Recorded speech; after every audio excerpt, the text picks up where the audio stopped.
I'm not brave enough to stream.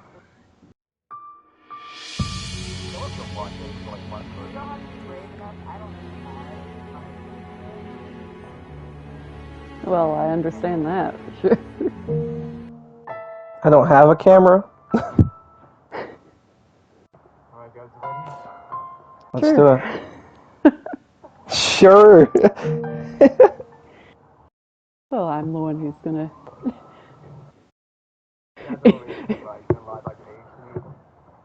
I'll send you my Anybody ID right now. read the disclaimer? Oh no. I'll send you my state ID to confirm. With? Oh, all the stuff on screen right now? Okay, next one. It's too late. Like the world fading into view after a dream. That old mansion appears before you. Without realizing it, you instinctively accept as truth the events unfolding before you. The house lives in perpetuity. I don't know what that word is. An amalgam of myriad fates. Oh, I didn't get to finish it. No! No one knows who first said. Not familiar with that word that just passed. That the mansion was cursed.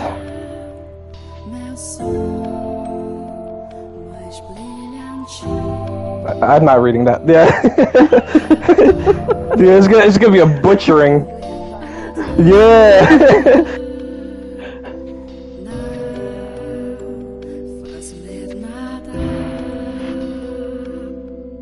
By the way, the title of this game, would you call it like Fata Morgana, or...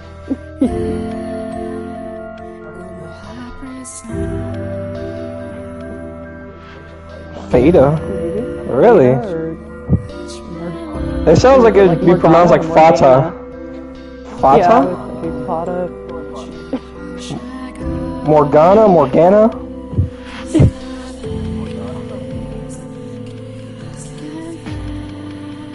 Our Father, who art in heaven, hallowed be thy name.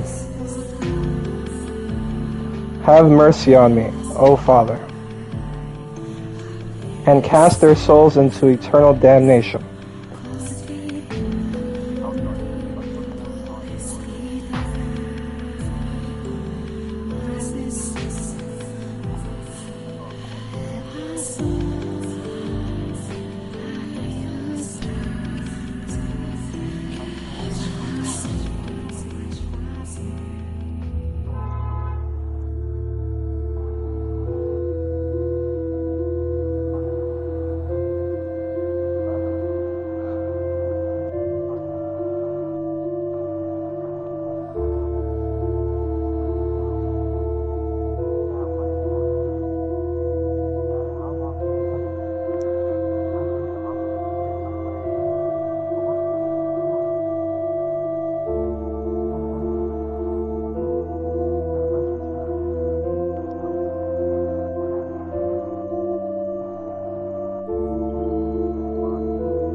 Your consciousness, wavering like a ship at sea, was slowly drawn back to the surface.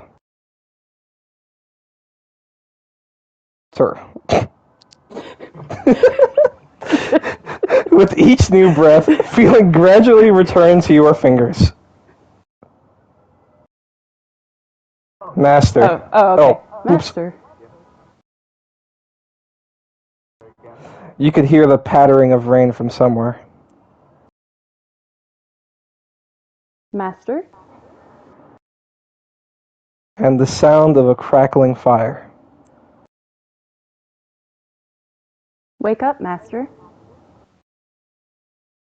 Creak, creak, creak. Or do I do the sound effects when it's italicized? Wake up. When you came to, you were rocking back and forth in a rocking chair. The room was dimly lit. Aside from the flickering of the fireplace, there was no other illumination. No light shone through the closed windows. There was only the pitter-patter of rain on the glass. It was as though the whole mansion had been enveloped in darkness. Oh, splendid. You have finally awoken. Someone called out to you. You were about to search the room, but that turned out to be unnecessary. The source of the voice was crouching beside the chair, looking up at you with emerald eyes. Dot, dot, dot, dot. Good morning, Master.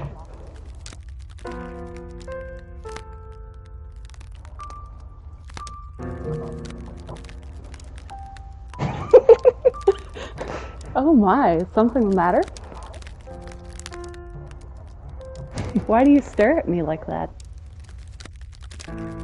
Is there something on my face?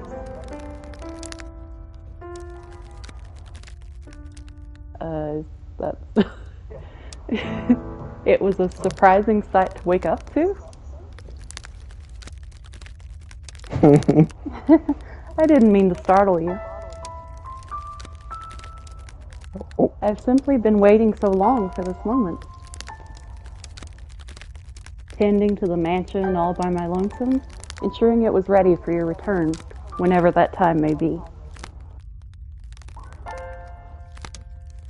When I caught sight of you through the window, my heart fluttered. The time had finally arrived. You were perplexed. This woman, who looked like a maid, seemed to know you, but you had no memory of her. What kind of herbal tea would you like to start your day with? I have some wonderful chamomile leaves if you would like. Or perhaps your tastes have changed since last we met. Tell me, Master, what would you like? I beg your pardon. I allowed myself to get too excited.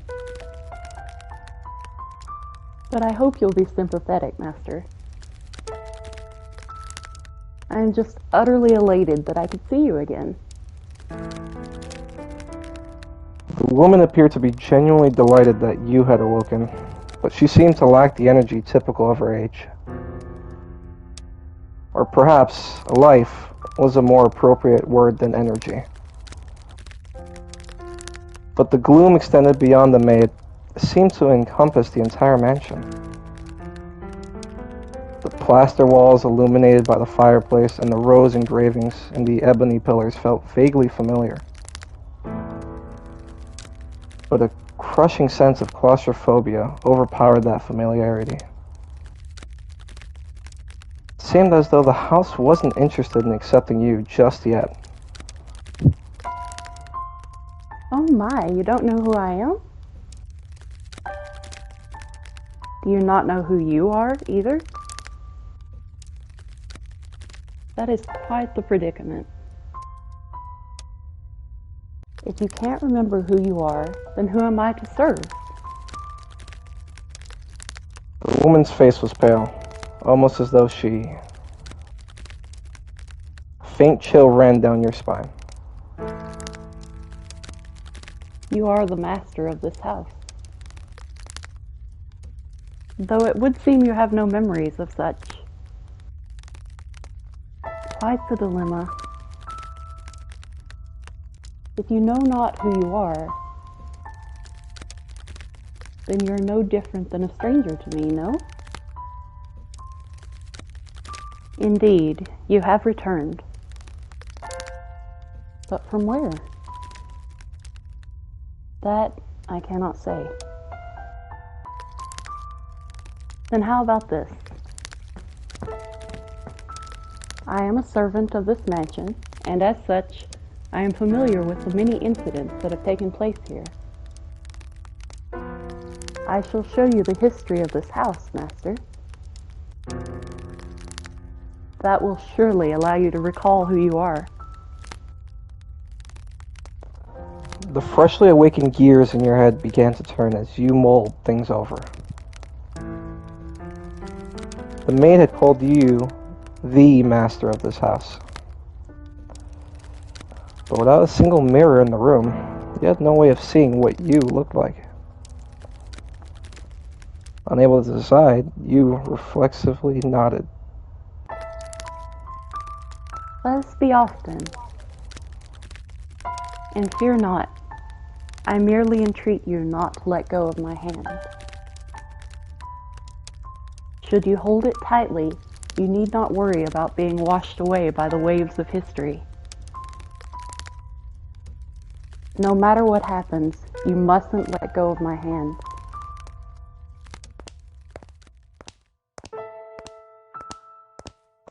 Your hand in hers, you followed the maid's lead through the hall. The air within the mansion was oppressive, as though a black miasma hovered within. How do you say that word? Miasma? Is that correct? Miasma. Okay. Miasma? Miasma? Okay. Miasma? The house was bleak and barren. Hardly a trace of color to be found. You came across an open window. Beyond it lay nothing but darkness. Neither sunlight nor moonlight could be seen. There were no chirping birds, no rustling grass, no signs of life at all. Everything that would normally give color to the world had vanished entirely. The only other presence was that of the maid. Following her lead, you proceeded through the mansion. After some time, you arrived at a double door, the glass within shattered. The door, once pure white, had long since faded into a dull gray. It appeared to lead to the back garden. You could hear children laughing on the other side. Though it is in the state you now see it, a beautiful, beautiful garden once lay beyond these doors. The owner of the time enjoyed gathering rare species of rose from all across the world. At its grandest, it seemed every flower was in constant competition for the most majestic bloom. Would you like to see this wonderful era of splendor and prosperity?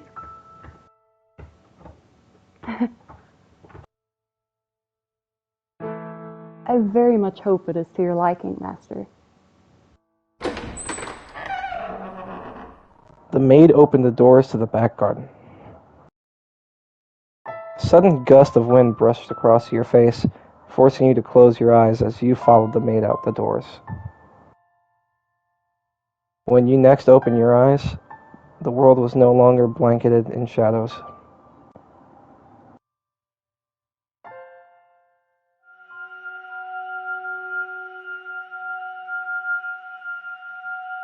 The first door. 1603.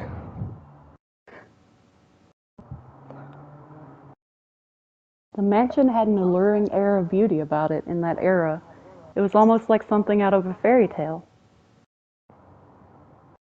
This period of history could perhaps be described as a sympathy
No, but before we go back, how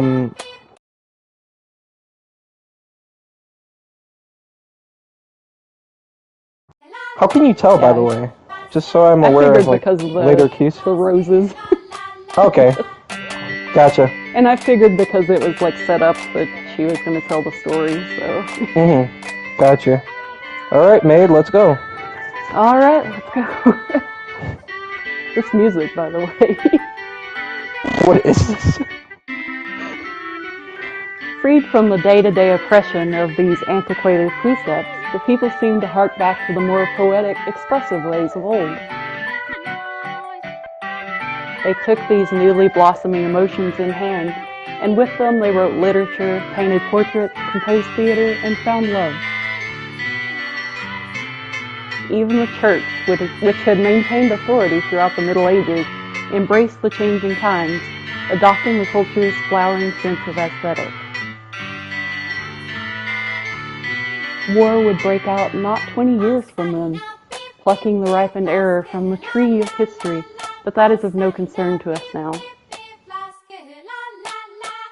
At the time, it was still what people refer to as the Golden Age, a period of furor for all who were there.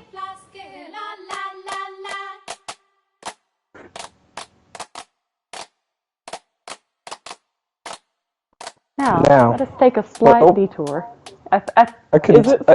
I'm sorry, I couldn't tell because I couldn't see the flowers anymore. It's like all over my screen. Okay. No, we will not be changing locations. This is a tale about the mansion from beginning to end. We will, however, be moving through time. Say, about 8 years into the past, a very wealthy family lived in the house then. The mother and father, brother and sister all had distinctive, beautiful flaxen hair. I was always enamored by their hair. By contrast, mine is the color of a wet crow. See, there I am, standing around looking rather a fool. I was happy back then. And what reason did I have not to be, afforded the opportunity to attend such a beautiful home? So I poured my heart into serving that family. Listen closely, if you would. That soft, fleeting sound that could only be a young girl singing. Can you hear it? This doesn't sound like it.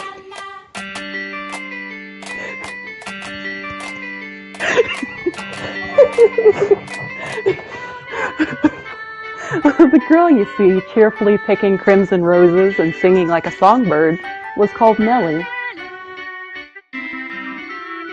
Though young, she sang with elegance. Nellie was deeply fond of the house's garden, and she would often spend her afternoons there.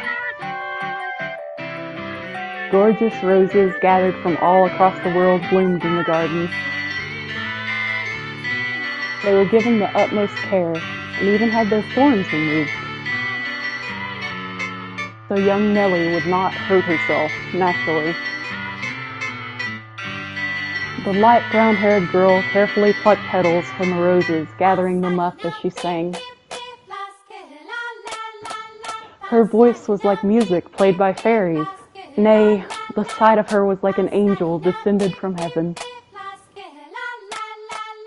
Oh dear, please don't look at me like that. I admit I was being rather fanciful. But what is a woman if not fanciful?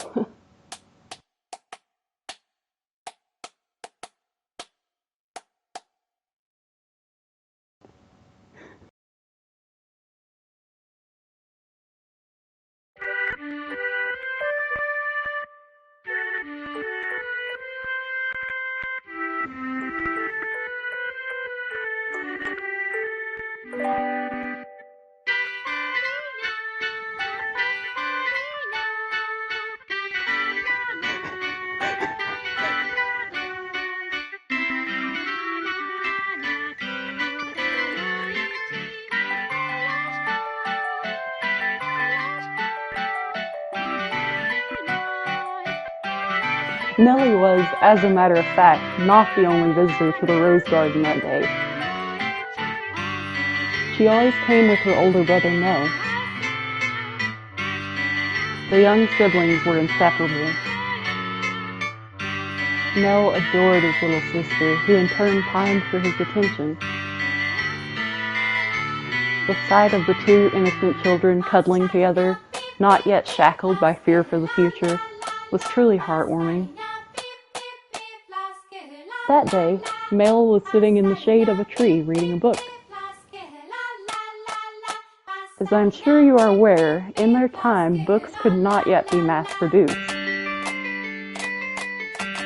What he was reading had been copied by a scribe.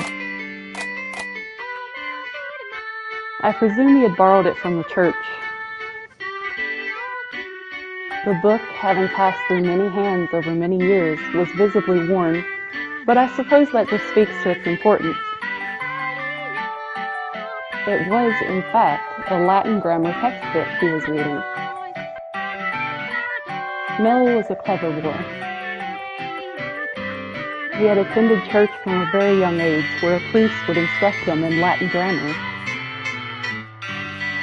So at that time, I believe he was capable of reading even advanced text.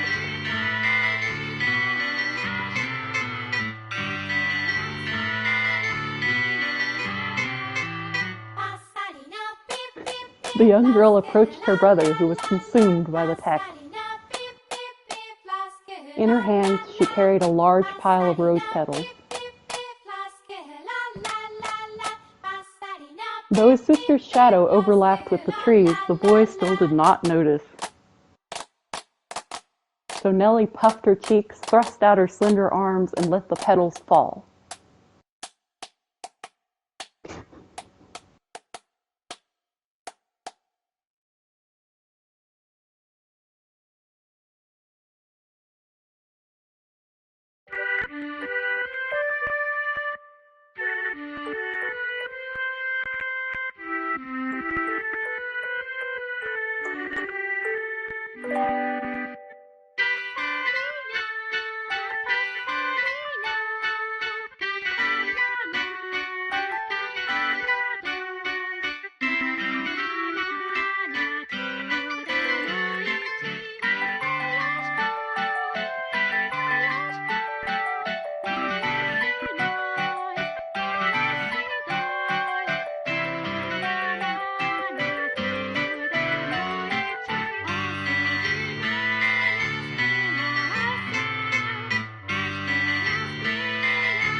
While he may have appeared outwardly embarrassed as his rose-cheeked sister proclaimed prattingly, I am certain he was smiling on the inside.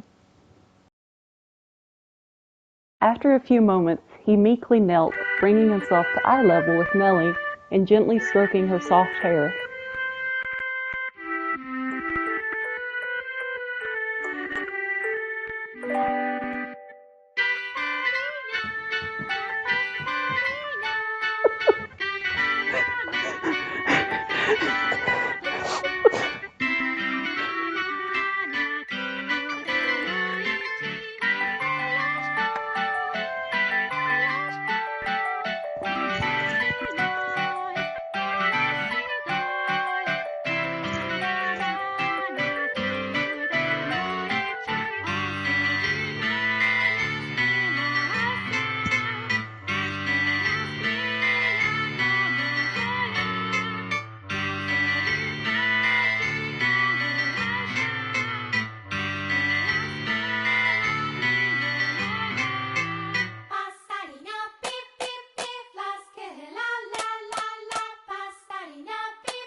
Her mood quite improved. Nellie began humming the melody of the song she had forgotten the lyrics to. Holding the skirt of her dress out from her body, the young girl pranced about the rose garden. Mell, his eyes on her back, gave a little shrug.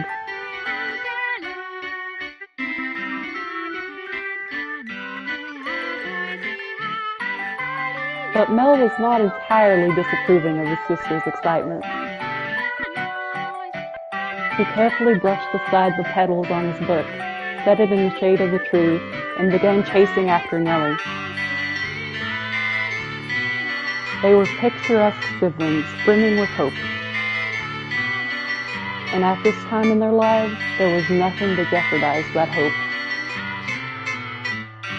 Would it not be wonderful if children could stay children forever, Master?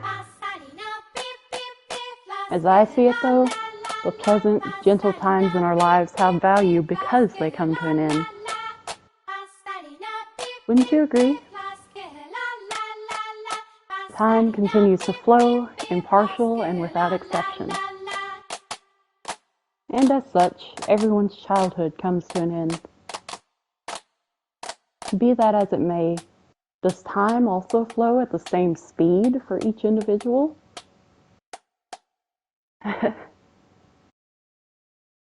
Now, let us take a trip down the river of time. I would be very much delighted if we could remain at this point in time, but unfortunately, we cannot. Please do not let go of my hand, Master.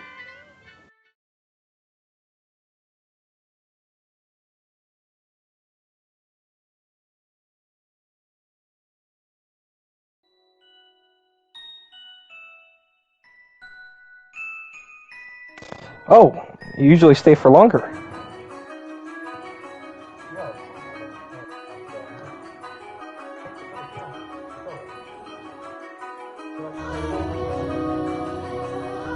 Next week or the week after. Hold on to it as long as you'd like.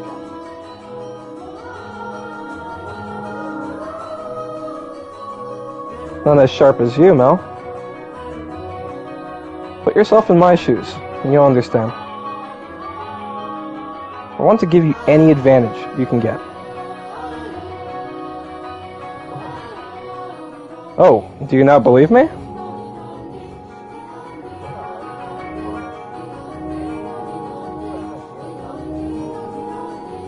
That's the spirit. If you need anything, don't hesitate to ask. I'm proud to have you as my pupil. Ah, yes, and Mel, do consider what we were talking about.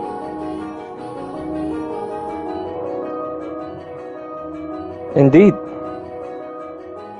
If you do, I can introduce you to some accomplished instructors. There's very little left for me to teach you, and I believe you would make a fine priest. It's an honorable thing, Mel, to devote yourself to the service of our Lord.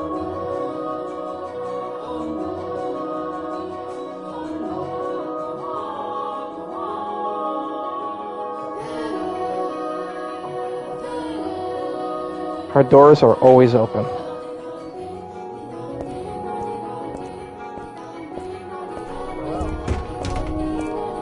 Bye-bye!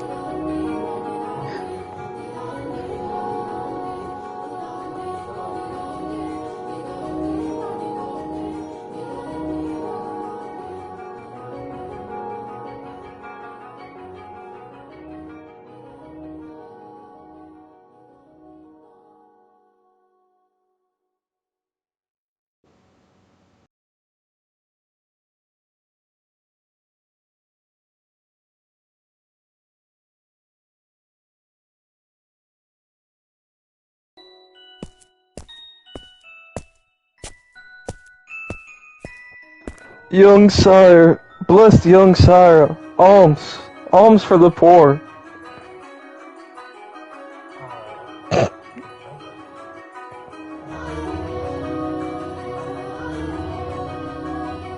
Alms.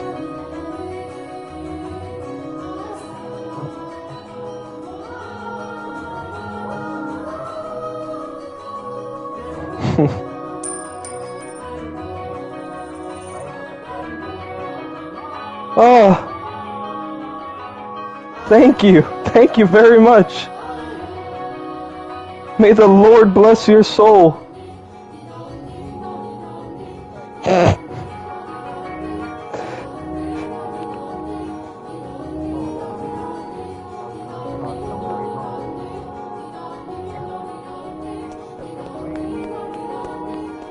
Master? Master? Oh, thank goodness. You appear to have a firm grasp on your consciousness. I was afraid you had accidentally let go of my hand. Now, Master, this is the period of time I truly wish to show you. The boy reading in the rose garden is now a fine young man. Nonetheless, he still bore the same gentle eyes as before, and he would from time to time show remnants of that innocent young boy. He was, in his own mind, still making the transition into adulthood, I suspect. Mell frequently visited the church, on Sundays to participate in Mass, of course, but more often to be tutored by the priest. In addition, he also attended a private school run by an eminent marquis. Though it was not a school where students had desks and sat in rows. They studied at the Marquise's estate. Secondary and higher education was not the same as it is today. And Mell was considering university. The priest wanted to recruit him to the church, but Mell was having difficulty deciding what he should do. That he had such a choice is envious, is it not?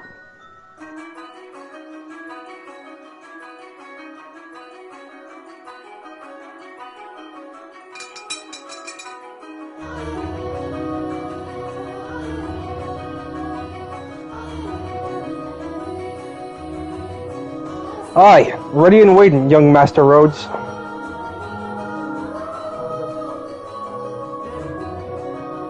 I beg your pardon? Can't seem to get me head out of the past. My accent just changed. Your order's right here, sir.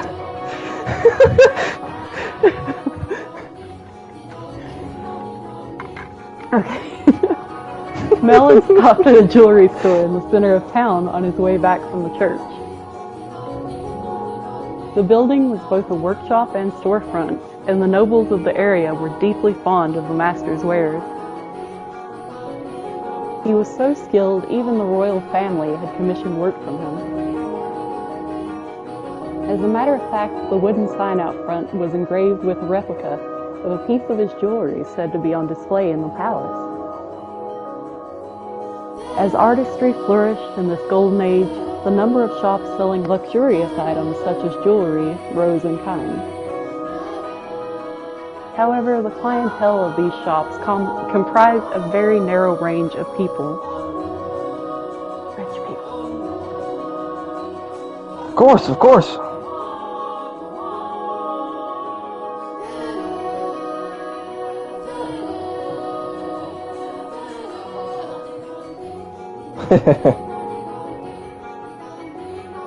Can afford to disappoint a loyal customer like yourself.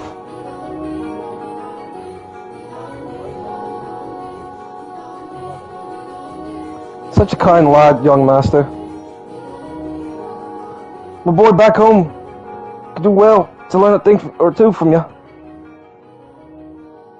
Every man ought to show woman some cordiality.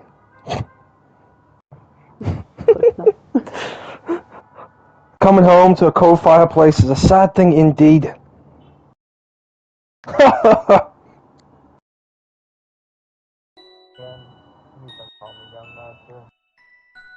My apologies.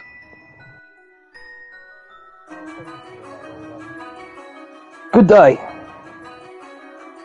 If you find yourself in need of aught else, just let me know.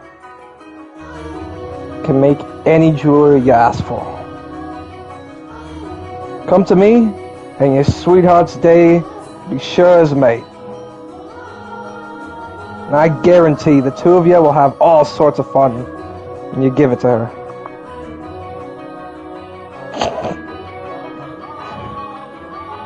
Huh? Well, that's a surprise. I'm sure many girls are vying for your hand too, young Mr. Rhodes. Fine family, good looks, charming. And your future's all but...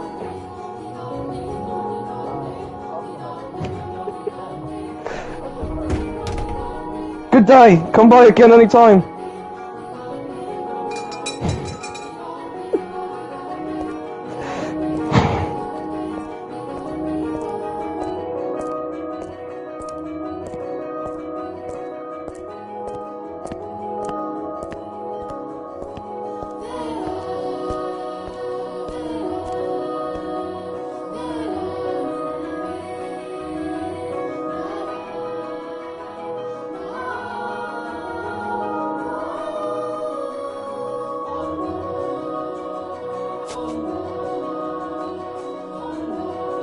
As he drew closer to the mansion, the rich fragrance of roses grew more prominent.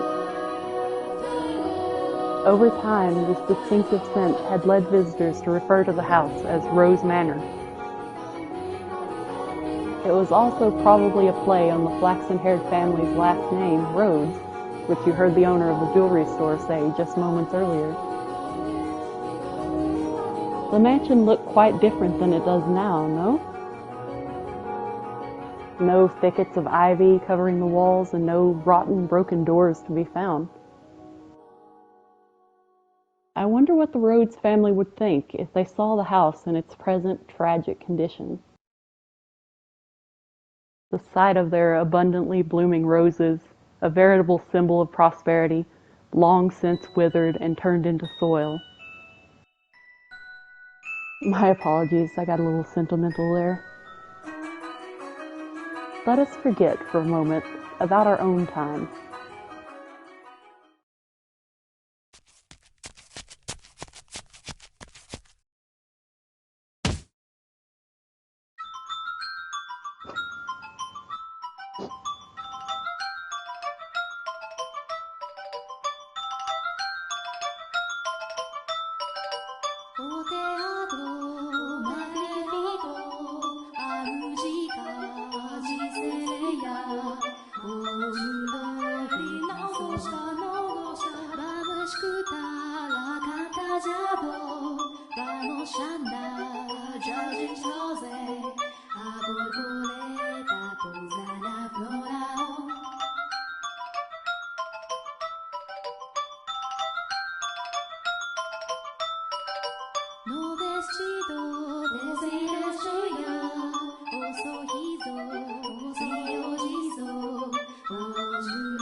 Vamos andar ya sin chose a borboleta posa la flora.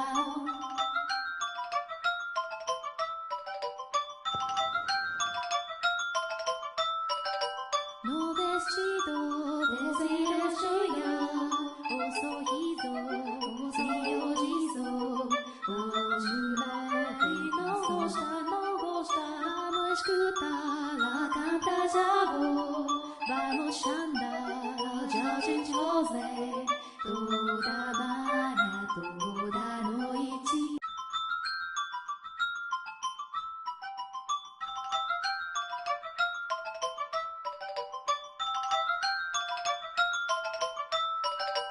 O teatro magnífico, a música giseleia. O mundo não gosta, vamos escutar a canta já vou. Vamos andar já sem chose, a borboleta pousa na flora.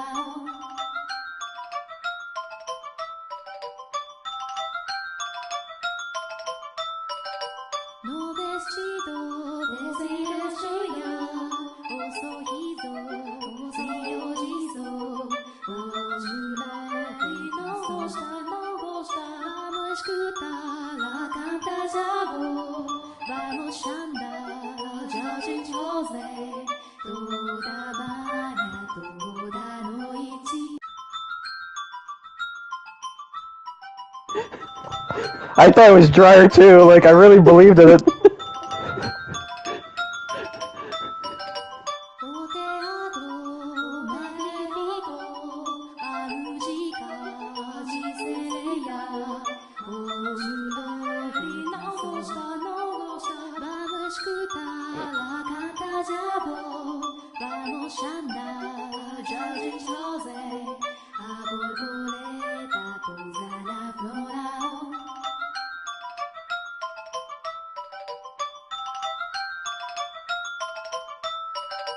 No vestido de ya, o sorriso, o sorriso, o jura y no gosta, no escuta la canta já vos. Vamos andar já sem chose, toda mañana, toda noite.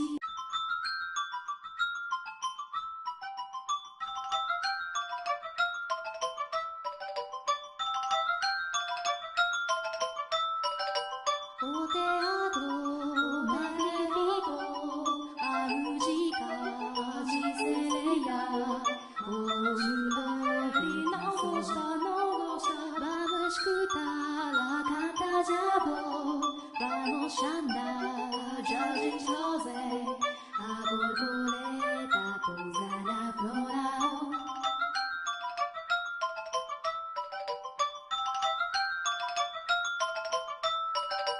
No vestido de ya, o sorriso, o sorriso, o jura y no gosta, no escuta la canta já vos. Vamos andar já sem chose, toda mañana, toda noite.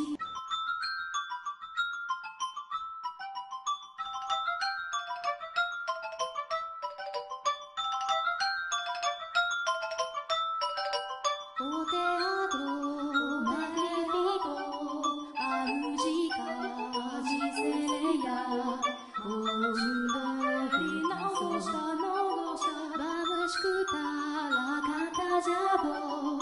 Vamos andar já sem chose, a borboleta pousa na flora.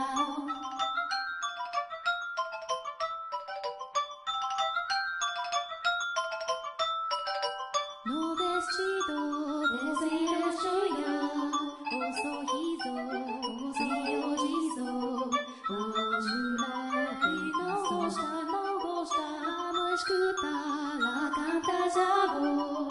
Vamos andar já sem chose, toda mañana, toda noite.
As grew the brother, so too did the sister.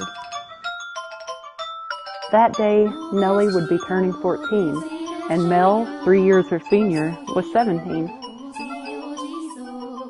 You saw it with your own eyes, so you know just how much she has changed. She was always a cute little girl, and she grew into an even more beautiful young woman. Though she was only 14, she was well on her way to becoming a fine lady. As for her character, well, but a girl like that has her own charms, would you not say? Drifting down the river of time, the two siblings matured into healthy young adults, but the core of their relationship did not change in the slightest. Nellie was very much attached to her brother, and as much as Mell complained, he still cared deeply for his sister. Around the time the sun had begun to set, carriages started lining up outside as well-dressed aristocrats made their way into the house. As Nellie had suspected, the majority of them were boys.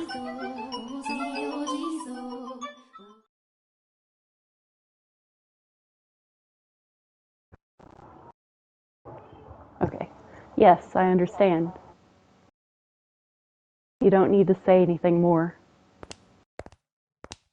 Rose Manor, right?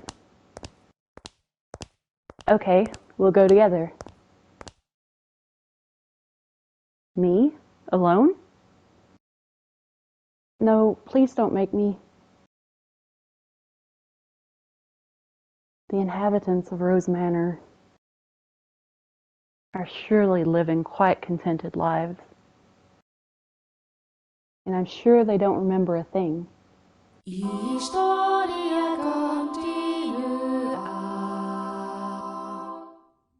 Something horrible is going to happen.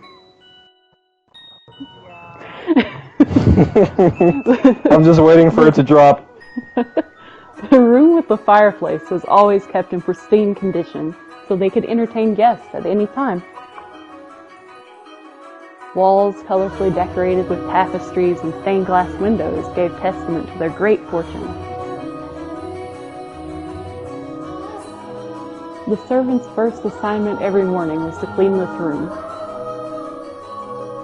Pitchers, silver plates, and silverware were polished to a shine so they could be proudly put to use at a moment's notice. And for events like their daughter's birthday, the room served an even more important role. The table's tops were removable, so they had ordered new tabletops with designs made especially for this occasion. And once the banquet had drawn to a close, tables speckled with half-empty wine glasses and leftover candied fruits were moved off to the side to make room for, of course, the festivities.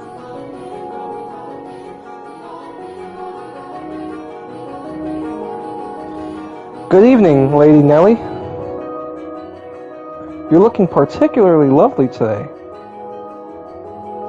Nellie, I had these jewels cut just for you. You'll let me have this dance, won't you?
Lady Nellie, could I have this?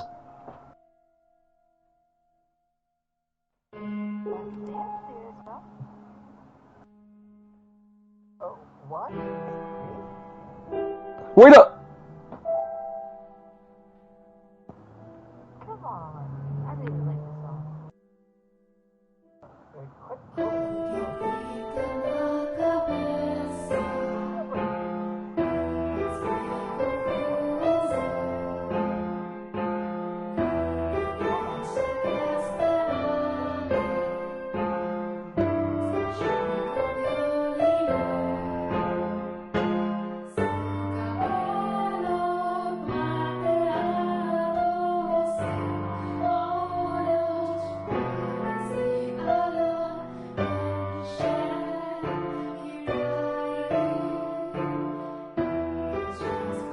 Nellie's skirt fluttered along with her as she stepped in time to the music. She was not only a skilled singer, but a skilled dancer as well. Mell, on the other hand, fumbled over his own feet trying to keep up. One would be hard-pressed to describe his dance abilities as good, even as flattery.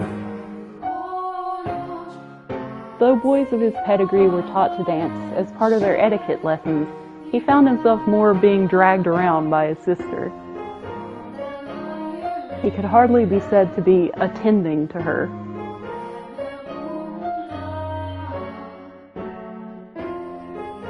Because his parents had been hands...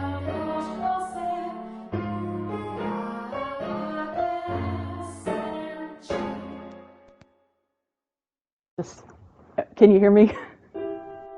Yeah, I hear you. I think my controller turned itself off. No problem. Okay. Yeah. So avoid that. Okay. Because his parents had been hands-off in raising him, largely giving him free rein to study and learn when he pleased, Mell looked like a tangled-up marionette. From throughout the hall, he could hear giggling, uncomfortable chuckling, and people coughing to disguise their laughter.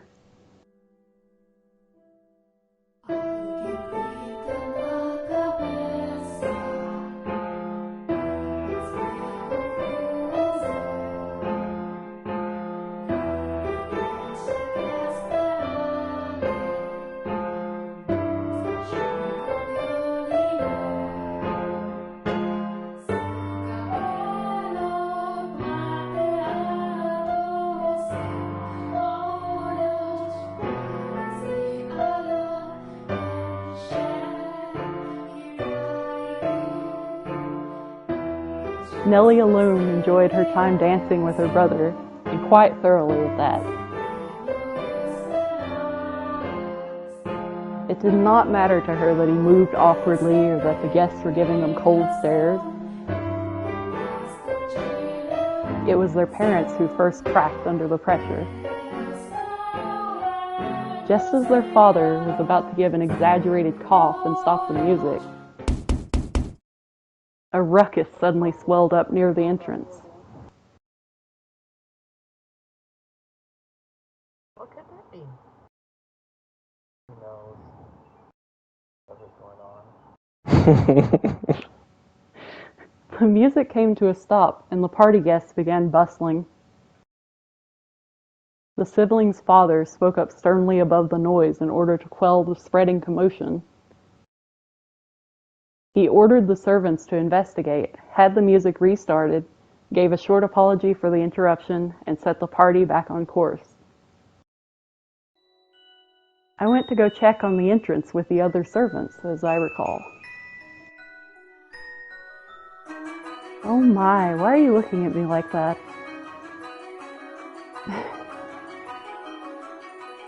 These are not my memories, but those which dwell within the mansion.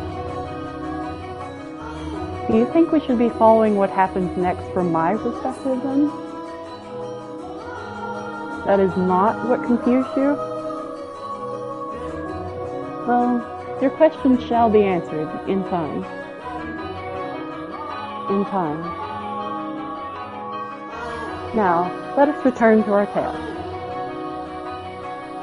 Though the party had fallen still for a moment, their father's decisive actions restored the guests' festive moods in short order. Though it was not by any means the commotion that caused the ball to conclude earlier than planned.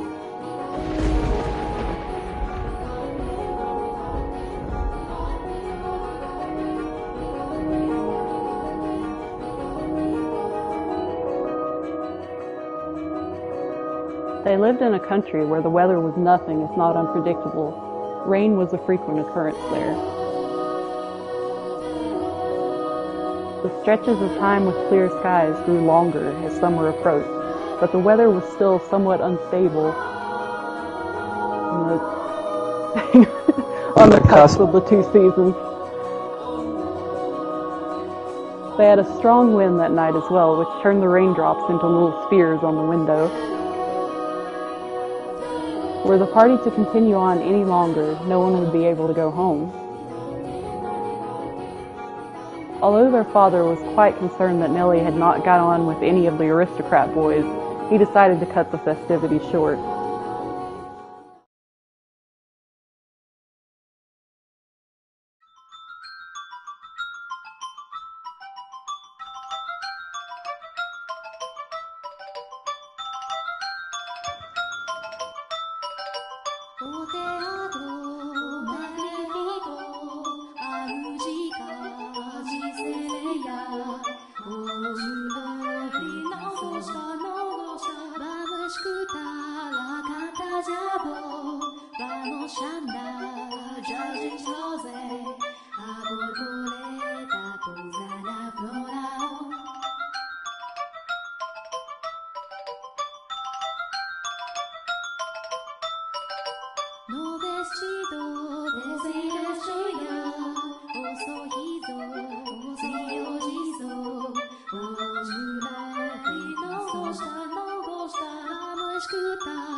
So do I.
The only sounds that could be heard in the dark corridors were the sharp pitter-patter of the rain, his footsteps, and his breathing. Though he was intimately familiar with the layout of the house that night, the hallways felt like an endless labyrinth veiled in shadows. No moonlight shone through the windows, so he naturally found himself moving cautiously, despite being in his own residence. Keeping the palm of his hand pressed up against the chilly wall, he put one foot in front of the other. But to where was he supposed to head? Mell, of course, had no way of answering that question himself. If he had anything, it was guidance from above, the path to his destination lit by flashes of lightning. Or perhaps there was something else leading him along. Though he progressed with a fair bit of hesitation in his step, Mell was slowly but surely drawing nearer to one room in particular. He made his way through the seemingly endless halls, past the living room, its fireplace long since cooled, into another corridor, and then stopped outside an Abigail's bedchamber.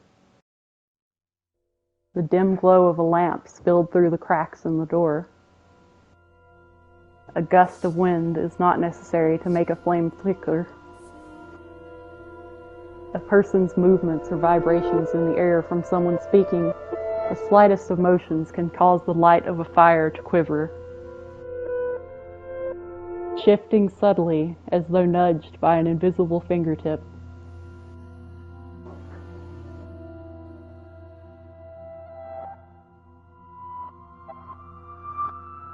He seemed to be hesitating.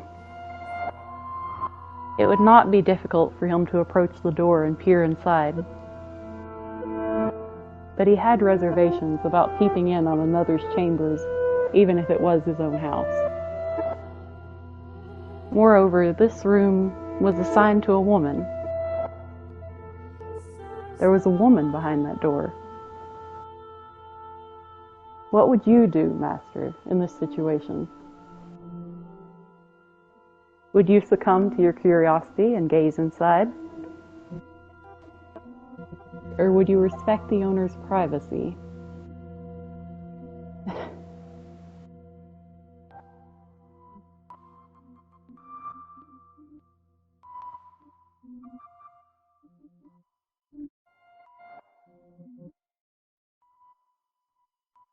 I, yes, me, could sense someone watching me at that moment. He had succumbed to his curiosity. He stood on the other side of the door from me, his flaxen eyes open wide, trying to remain as invisible as possible. The wavering in his heart seemed to create faint ripples in the air, which I pretended not to notice. Yes, I knew he was there. I could sense his presence and his wavering emotions. However, I could not begin to speculate as to his true feelings, or how great a surprise this was to him. I, too, am discovering new facets of this tale by viewing it through the eyes of the mansion. But it is not I who is of concern, Master. It is you. You and...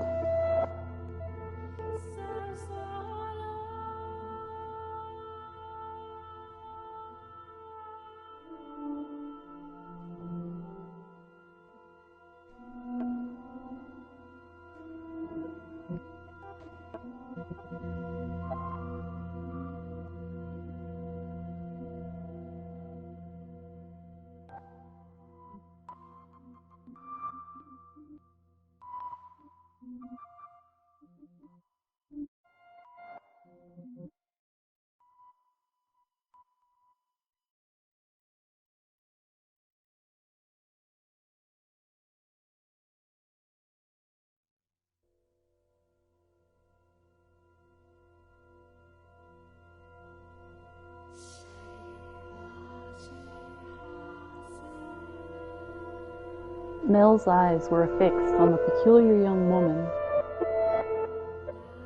She had glass-like skin, eyes that glimmered in the flickering candlelight, and snow-white hair that flowed like luxurious silk.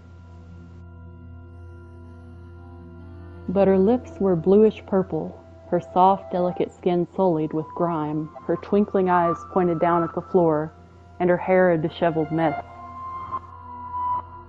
She was, even at a glance, clearly not a lady of means. The tips of her fingers were cracked from the cold, her nails pale from malnutrition, and her garb little more than rags. However, true beauty is always visible, no matter what it may be hidden beneath. Even wrapped in a veil of insalubrity. Yeah. Same. Even if she thought herself hideous.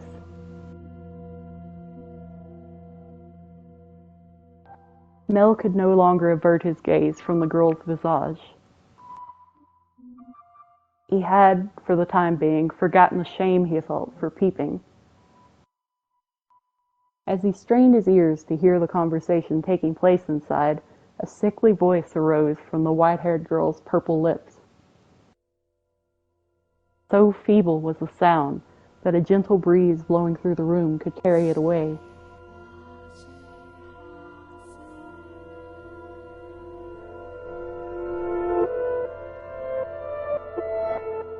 Think nothing of it.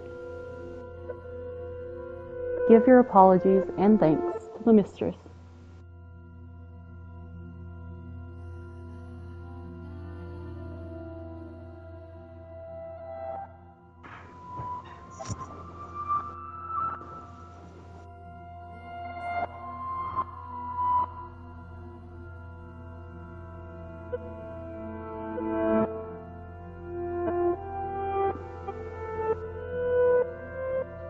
I'm sorry about your father.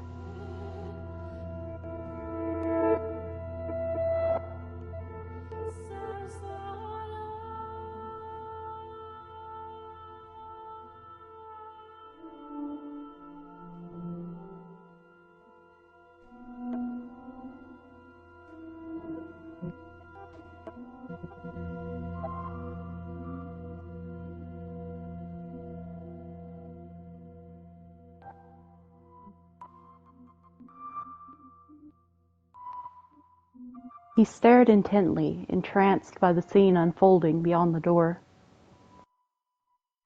A gaze can often signal one's presence to others more effectively than words. The white-haired girl could likely sense him there as well. She flicked her gem-like eyes upward.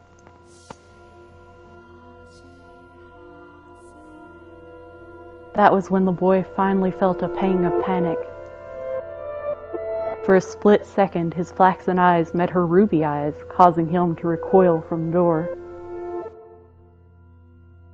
His heart was pounding like the rain outside. Careful not to make a sound, he took 1-2 steps away.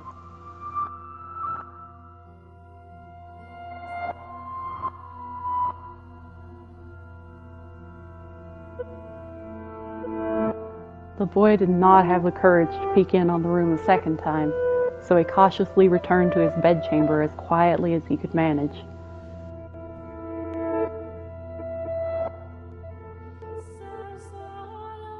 But even beneath his covers, he could not erase that girl's eyes from his memory.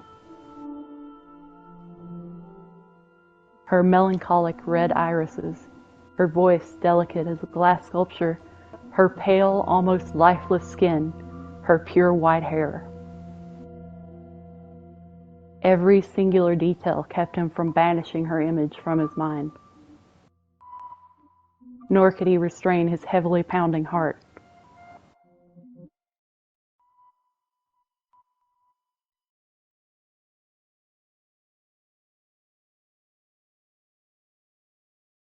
Is something the matter?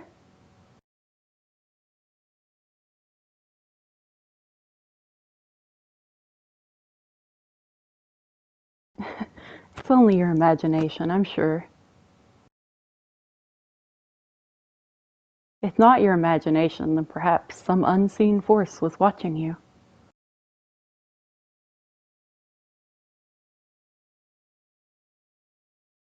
Are you familiar with how people refer to this mansion?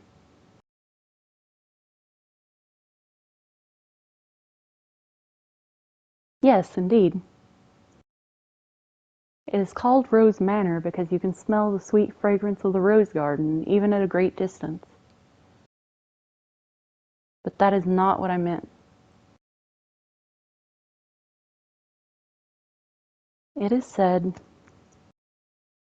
that a witch resides within the house.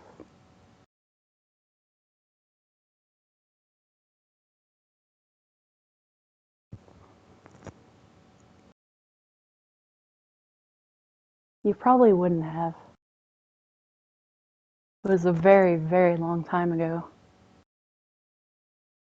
Nothing you need concern yourself with.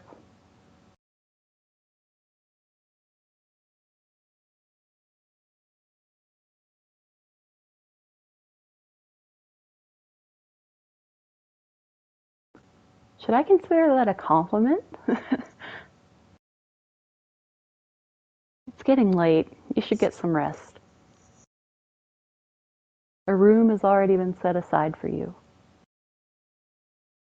But first, may I ask you one thing?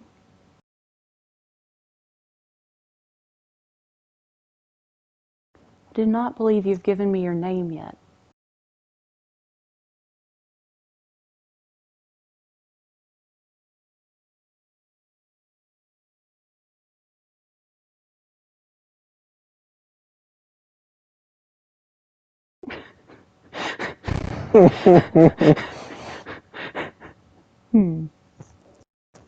Uh, Wake up?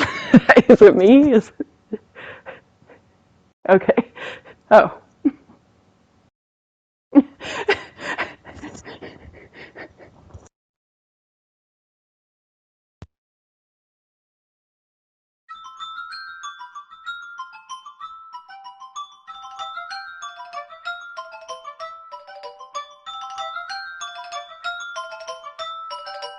Au teatro magnifico, a musica giselea, oggi non gosta, vamos escutar la cantazabo, vamos andar, Jorge José, a borboleta pousa na flora.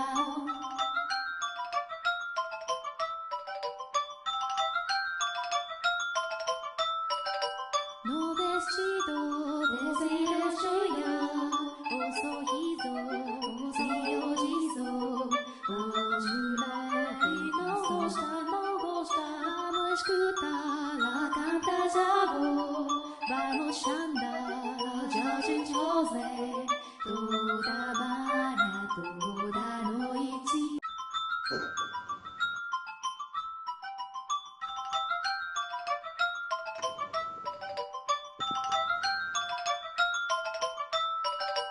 O teatro magnifico, a musica giselea, oggi não gosta, vamos escutar a cantazabo, vamos andar, Jorge José, a borboleta pousa na flora.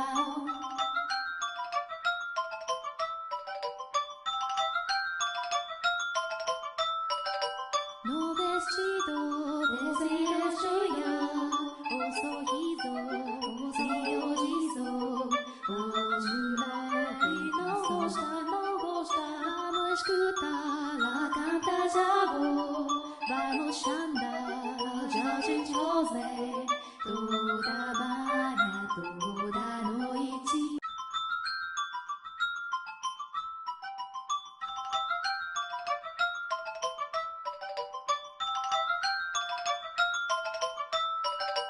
O teatro magnifico, a musica giselea, oggi não gosta, vamos escutar a cantazabo, vamos andar, Jorge José, a borboleta pousa na flora.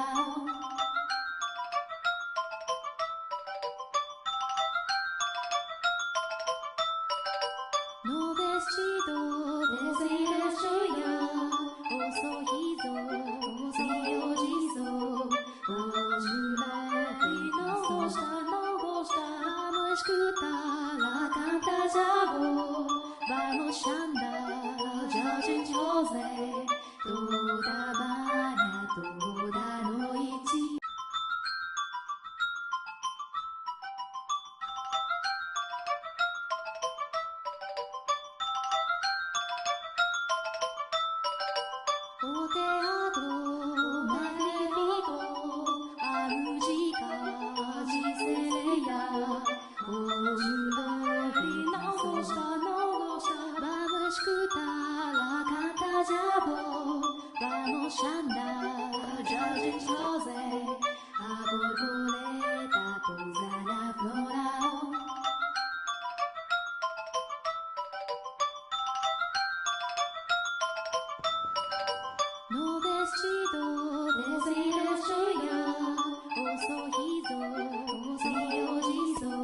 FBI, open up!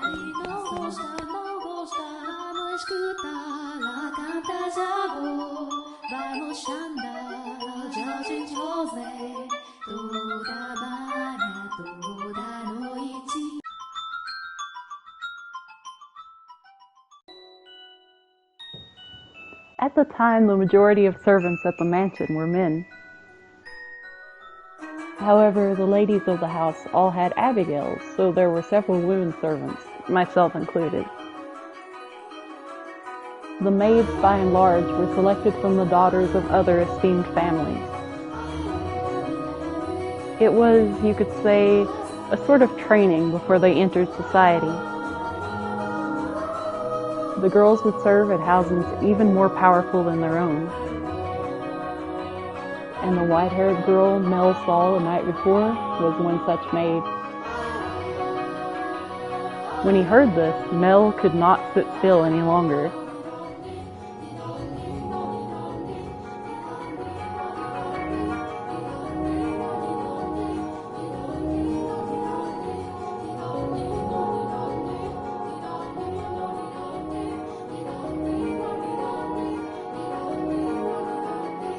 Deep down, he was having difficulty believing the young woman he had seen the previous night was truly here to be a servant.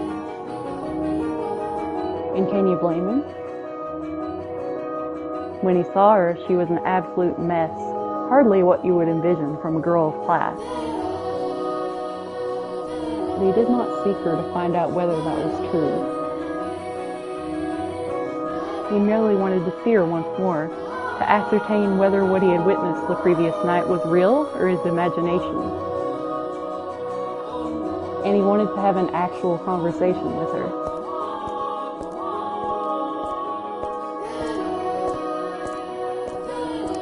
He was heading toward his mother's bedchamber, but the closer he drew, the heavier each step grew.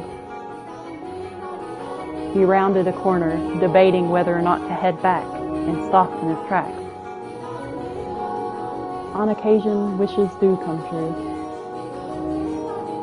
When Mell turned the corner, he saw her, the same girl, that same white hair.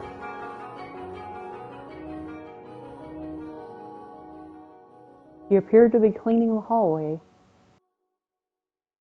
He traced along the wooden carvings lining the walls, making certain not to miss even a speck of dust. The girl wore a pristine dress, the uniform of the mansion's Abigails. There was no longer any filth to obscure her beauty. All that had covered her pure white hair and glass-like skin was no longer. The one thing that had not changed was her listless, ruby eyes. Hearing his footsteps, the young woman raised her head. He caught Mell's gaze and for a brief moment merely blinked at him in silence.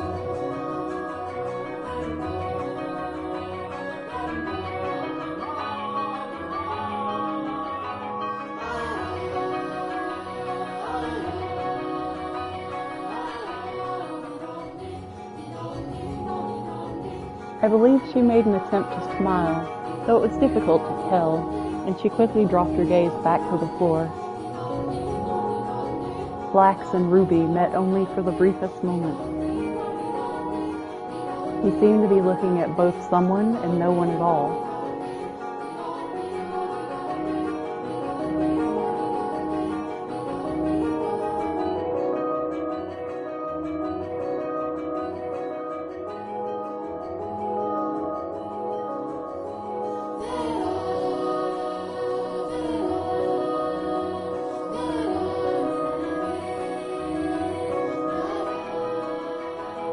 Mell felt as though all the blood in his body had begun to flow backwards.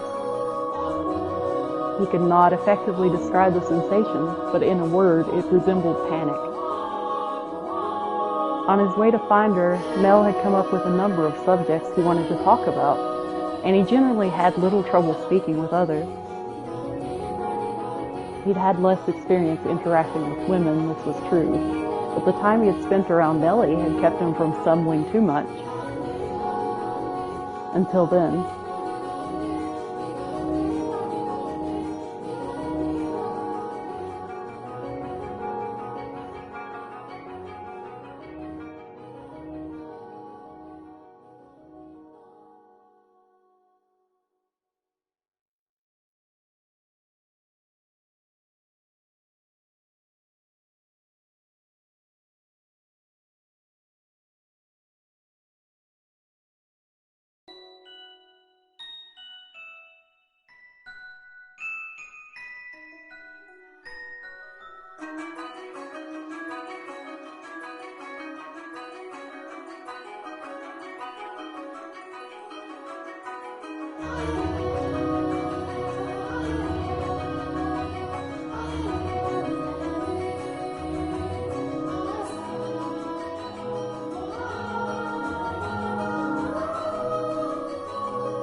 Oh my gosh.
That's kind of savage.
That was such an awkward meet cute.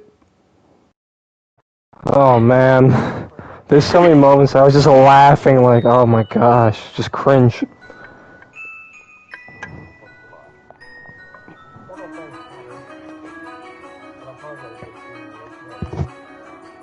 Now, there's something unusual. You not being punctual. Maybe next we'll go a whole month without rain. Do have mercy on next year's crops, Mell.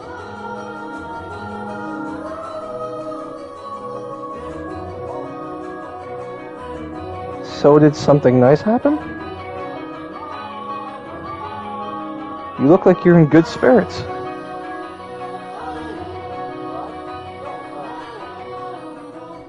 Something did happen, didn't it?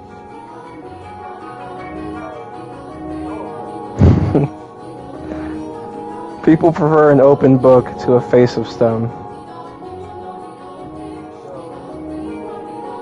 People may prefer it, but it's not a good trait to have for social engagements. Not the kind of engagements you'll be having, anyway.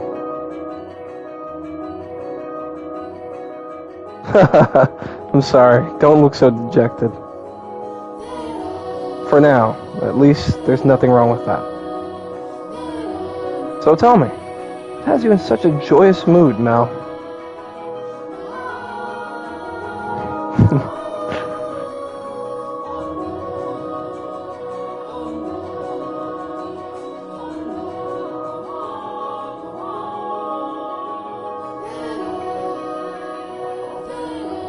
Oh.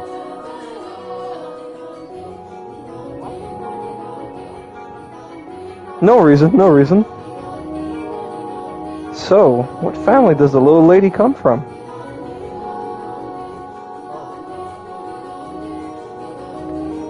You don't know?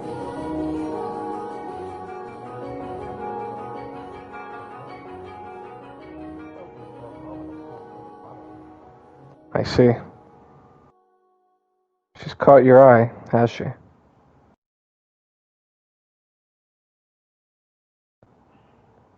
But the truth is, you're more than just interested in her, are you not? For what?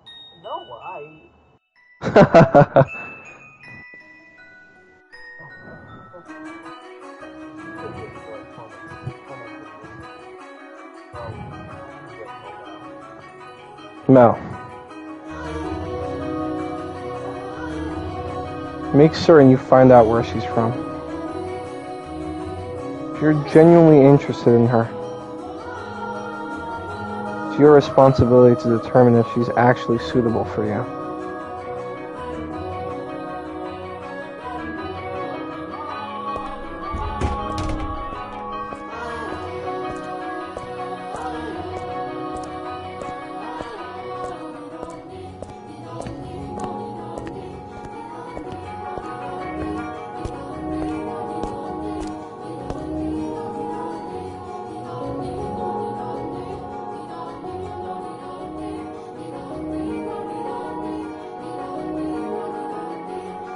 Young sire, blessed young sire, alms for the poor.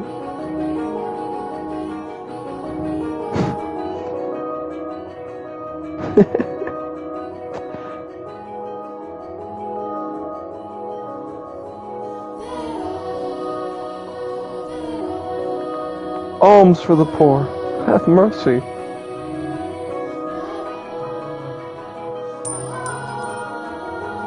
Oh, thank you very much. Blessings upon you. May the Lord bless your soul, young sire.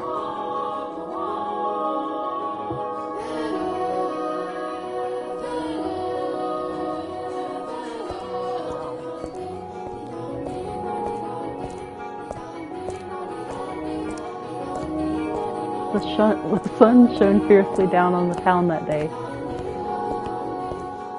As was characteristic of the area, cloudy days and rains were frequent during this season, but the sun almost always took the stage the day after a storm. The cathedral standing tall in the center of town, the stone-paved streets clacking with the pleasant sound of footsteps, the people peering out from beneath awnings to look up at the sky. In Mell's eyes, it was as if they were all blessed by a divine light. However, not everyone living in the same land was equally blessed. In fact, the blessed were far outnumbered by the forsaken. Even if their time would later come to be referred to as the Golden Age. Elsewhere, back at the mansion, Nellie was causing trouble for the Abigails. On a whim, she had decided to redecorate her bedchamber, so she gathered the maids and put them to work, shouting orders and demands and complaints. And she had not summoned only her personal servants, but others as well, including the white-haired girl.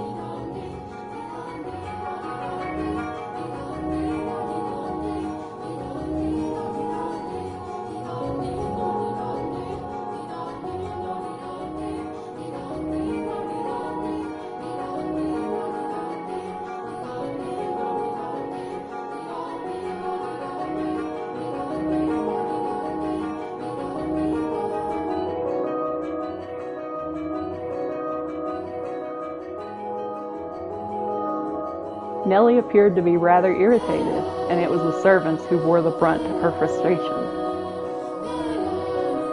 Though if they found this similarly vexing, none of them showed it.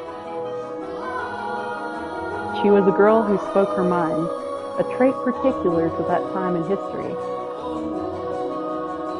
Women of the Golden Age were so vivacious, in fact, that it inspired parody and satire in foreign countries. But no matter how hands-off her parents were, had Nellie been born a generation earlier or a generation later, she likely would not have been able to act so free-spirited. That day, however, Nellie did not seem to be her usual self. Though she always spoke her mind, it rarely went beyond being childishly adorable. It was unusual to see her in such a foul mood, not even a smile on her face.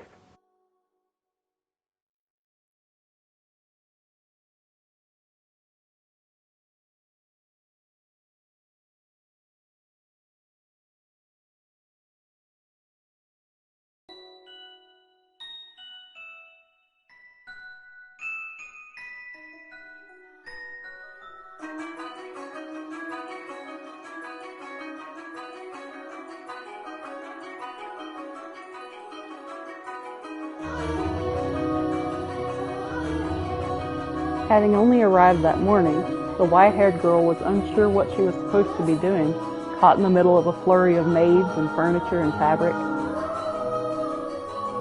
She chased frantically scrambling Abigails with her eyes and made attempts to help, but not being familiar with the work, she only ended up getting in their way.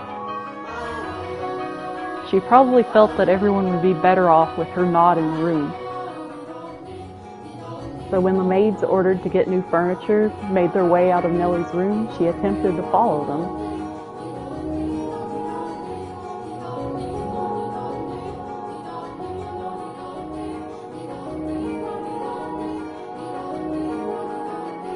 However, Nellie stopped her before she could take her leave.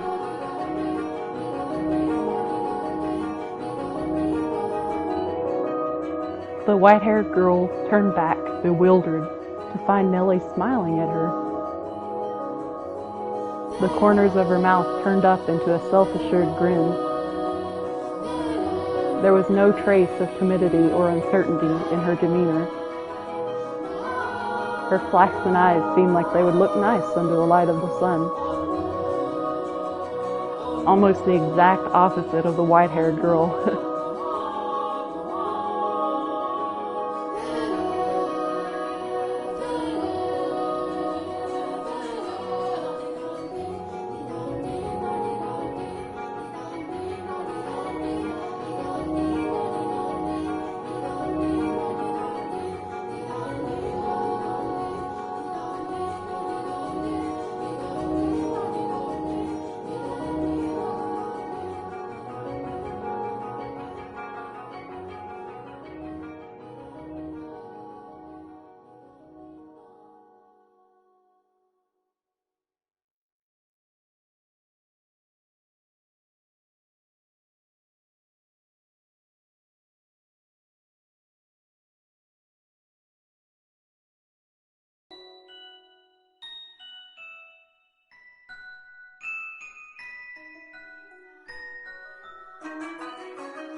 Nellie exclaimed brightly.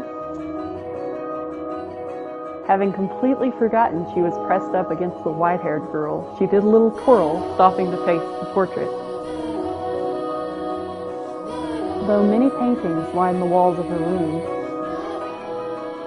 Nellie was most fond of the one of her and her brother. Two darling siblings standing side by side, the older brother smiling kindly and the younger sister sweetly tilting her head, her cheeks the color of fresh picked apples. It was like the very embodiment of their happiness. A painting lays its subjects bare, fortune and misfortune, happiness and sorrow, enshrined on canvas for all to see. And this reflection is not merely limited to the point in time it was made, either. Did you know, Master, that paintings are alive? They are drawn with a brush over an extended stretch of time, unlike photographs, which capture a singular moment. The two have their own individual merits, but a photograph is still, while a painting moves. Portraits reveal both the past and the present state of those they depict.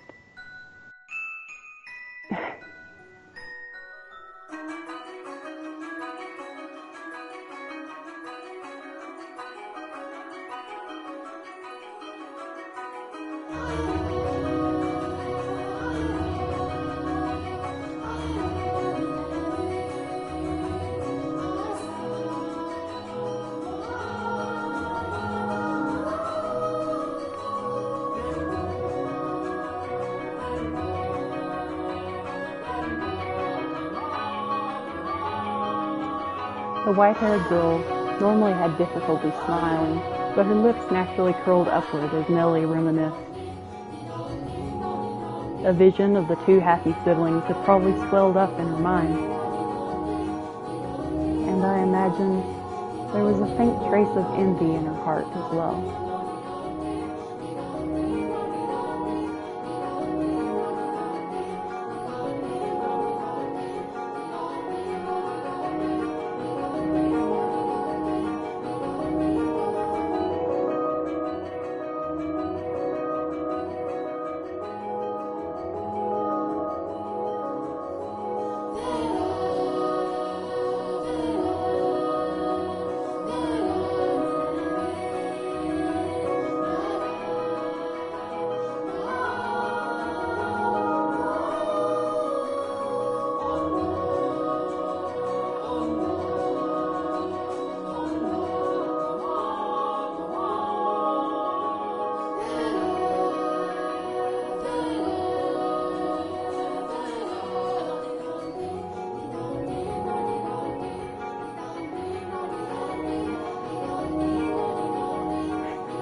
And with that, Nellie gave a wide, satisfied grin.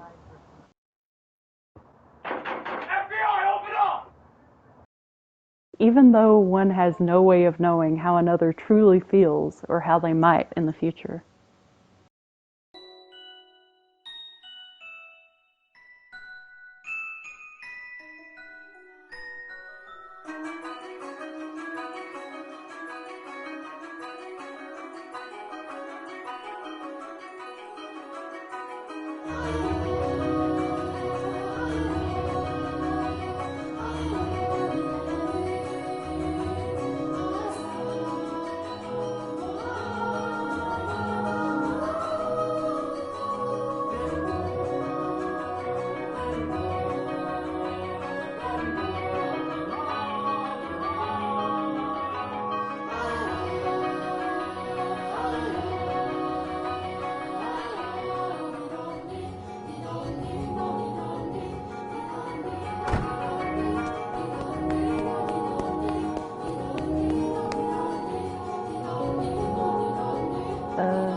Okay.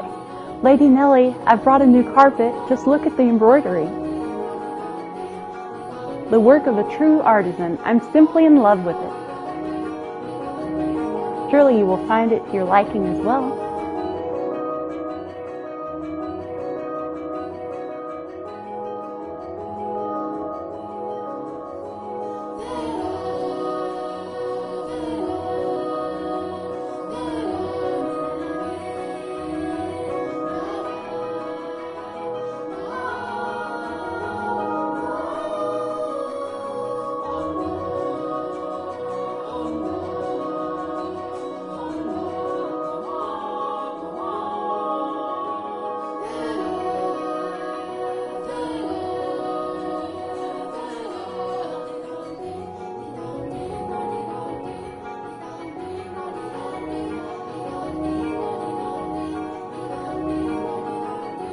When the other Abigails returned, so too did the bustle within Nellie's room.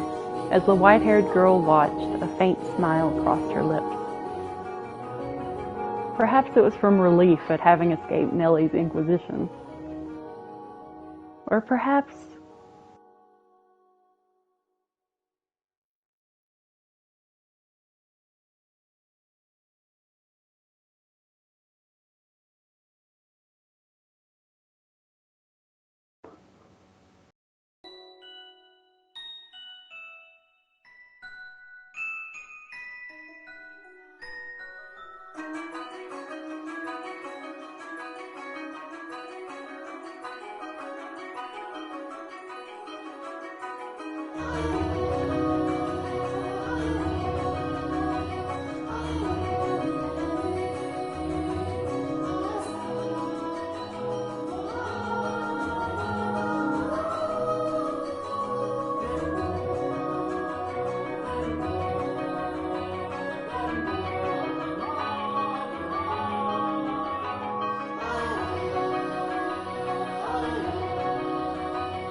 What is going on?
Downtrodden?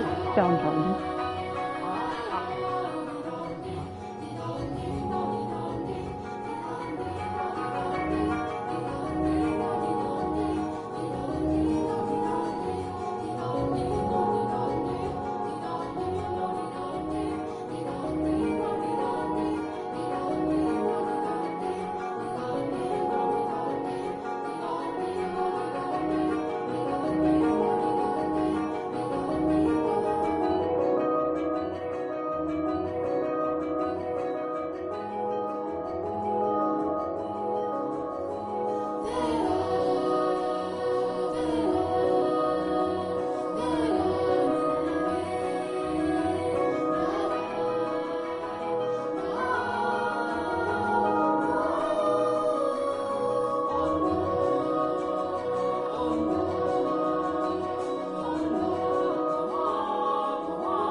Historia continua.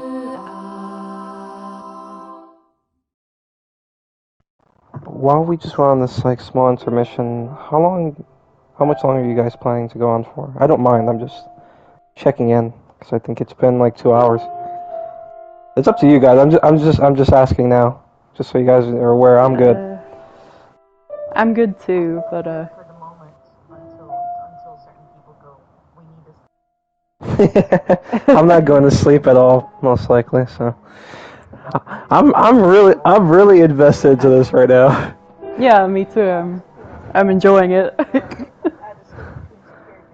Yeah, that was really cool. Yeah, you That did was a really really good job having to do both characters. I don't think anyone's gotten that type of situation yet, so it was really cool because I can tell the difference in your voice when you switch between both characters. And this might seem weird to say, it's only been like 2 hours, but when I hear these characters, oh man, like when I see these characters, I'm only gonna think of your voices now, like for the rest of my life. Same. Like I can't think of anything else. Yeah, stuck in my head now. Alright, well, I guess we will continue until somebody mentions that it's time to... Alright, I'm getting off, guys. I'll see you later in the match. Alright, let's go. By the way, I love Greg's side characters. I love the beggar a lot. I can, even though you can't see him, I can picture him. You just see him in the rags and the robes or whatever. You see his bald head. Out. He is I like bald, how right? he had to think about that. Yeah, that's just mean. Okay. Let us continue then. Let's go. Despite his near devastation by Nellie's news, Mell's flaxen eyes continued to wander in hopes of catching sight of the girl. By now it should be quite obvious to you what Mell was feeling. But the boy himself was having difficulty comprehending the things going through his heart. Emotionally, he was horribly unstable, like a ship without a sail. And still, every time he spotted the white-haired girl, his heart would leap, his whole body jitter with anxiety and excitement. He had never felt anything like this before, and as such, he struggled to keep these strange emotions in check. Whenever he saw an opportunity, Mell would speak to the white-haired girl. And days he was unable to, he either spent in secluded silence or a distracted daze. Love is a curious thing. It has the power to change those who experience it. When he did manage to approach her, he tripped over his tongue. Again and again he talked to her, and again he stumbled. I imagine if you were to take him to see a romance at the theater in his present state, he would cry just as much as little Nellie. We cry at tragedies because we draw parallels with our own lives. At least, that's what I think. Great tales of romance attain true gravity with the audience only when they are personally familiar with love. In any event, the white-haired girl was, as a result of this, visibly perturbed. She was delighted that he was being so kind to her, but confusion overpowered every other emotion. She appeared to be at a loss for what to do as he clumsily catapulted words and stares at her. But Mell did not back down, though he probably knew not what caused such fiery emotion to erupt from within his breast. One's first love in particular tends to burn like a wildfire. Are you familiar with the sensation, Master? Oh?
Mell was feeling frustrated at his inability to convey his feelings to her.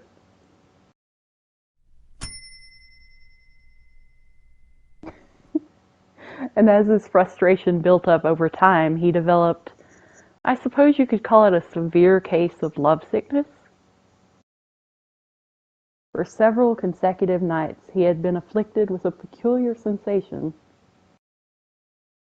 a presence in his bedchamber.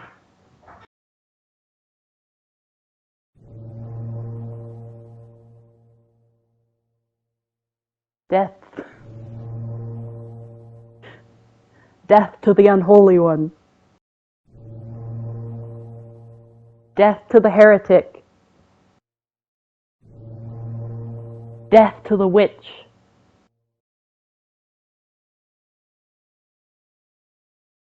Kill.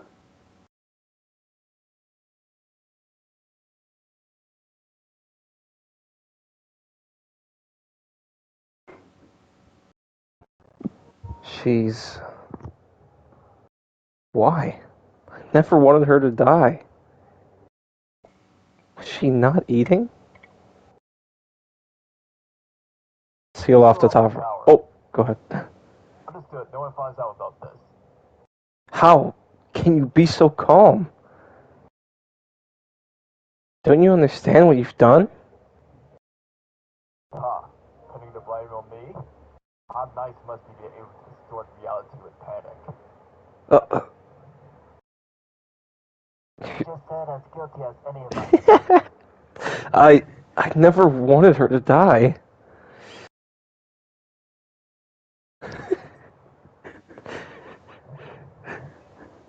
The witch killed her.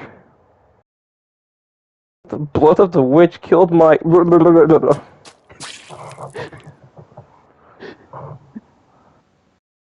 What is happening? Something very dark, kind of.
You know, you could have sneaked into his room rather easily then.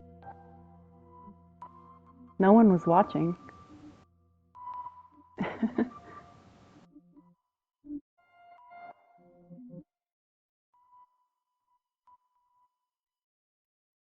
Oh, you needn't pay me any mind. I shall not condemn you, no matter what you might do. Rather, I am on your side.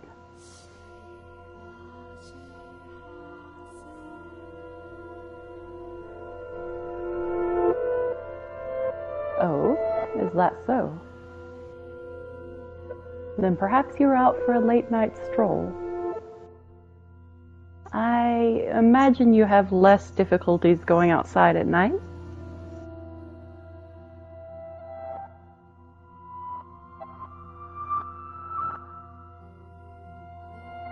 Oh yes, that reminds me.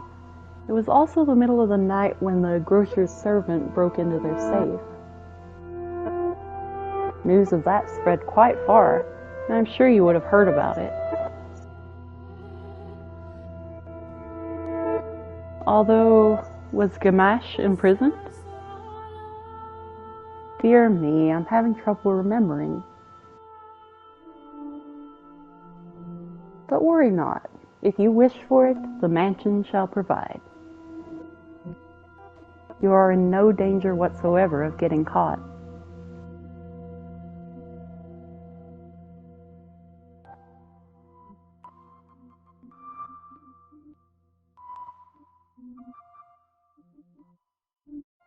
I did.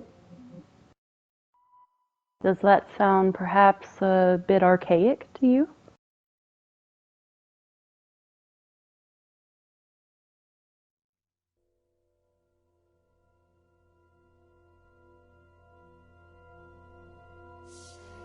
Oh my.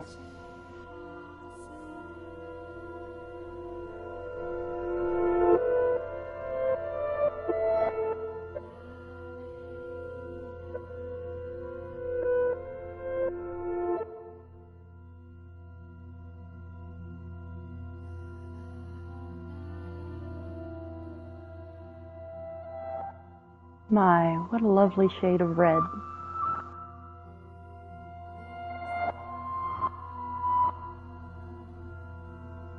Something the matter?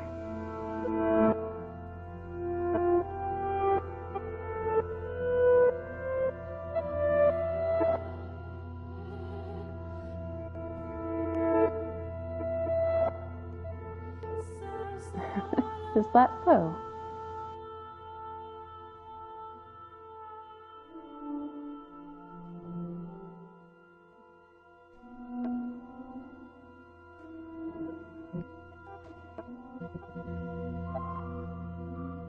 I wonder.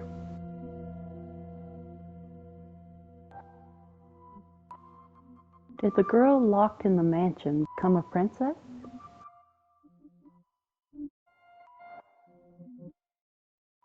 We should lock up and head to bed.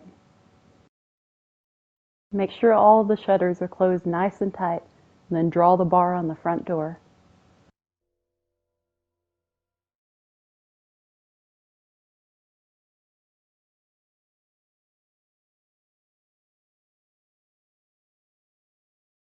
Maybe she does have powers. Sus. Yes, sus. Slowly but surely, time trekked onward, everyone working toward their own individual goals. Each early summer breeze that blew through the garden was like God's hallowed breath carrying the flower's fragrance in through Rose Manor's windows. If only time could be stopped and this beautiful era made to live on through eternity. As usual, Mell's eyes chased after the white-haired girl, and Nellie pursed her lips in frustration at him. But she was still rather docile. Even taking into account how self-centered she behaved, how fickle her temper, Nellie's fits were still no worse than a playful kitten. See, at that very moment, our lively little feline had her claws poised to swat at the flaxen-haired young man.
Lady Nellie, the master wishes to speak with you.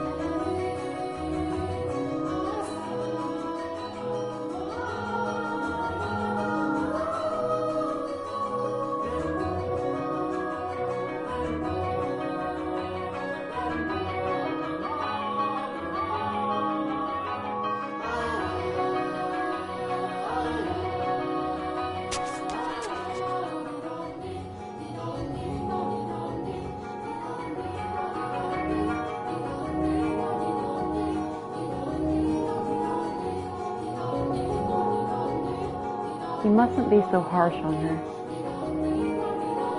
She is your one and only darling little sister.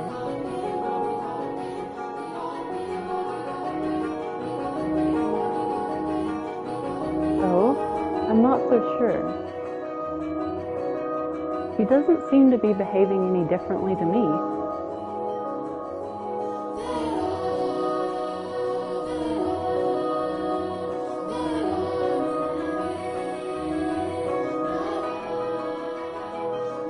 Me? What can I do for you?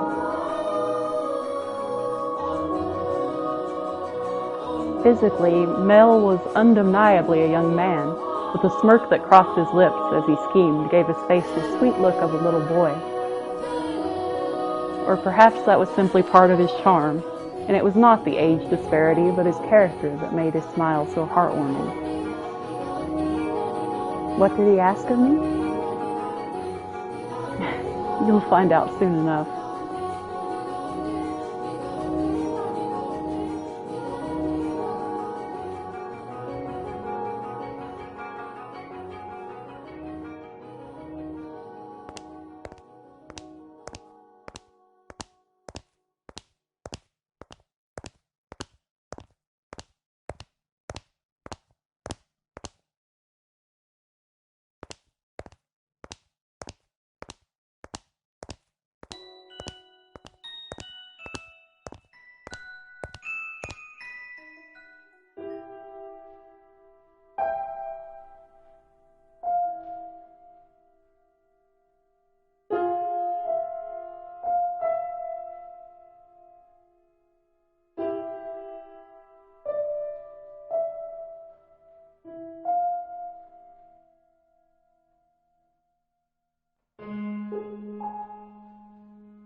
Mell was holding an ornamental white rose. It was an impressively detailed replica of the real thing, crafted by an incredibly skilled artisan's hand. It was, I imagine, made by the same craftsman from whom Mell had ordered Nellie's birthday necklace. The young man who, but a handful of days earlier, had said he had no sweetheart, had come in to commission a present for a girl. The master of the shop must have been quite surprised. Or perhaps it had given him a good laugh and said, it was for this moment that he so desperately sought for time together with the white-haired girl.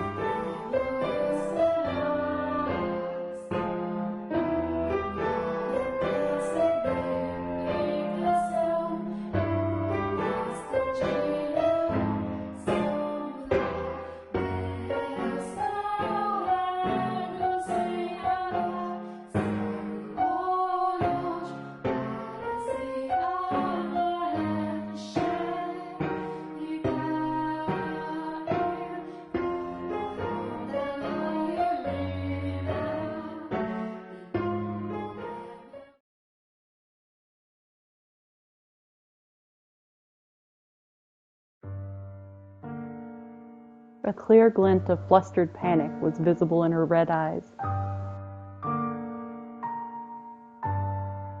There is not a girl in the world whose heart would not flutter at the sight of a sparkling rose accessory. But her reaction was far from delight. As a matter of fact, there were traces of fear and apprehension in her countenance.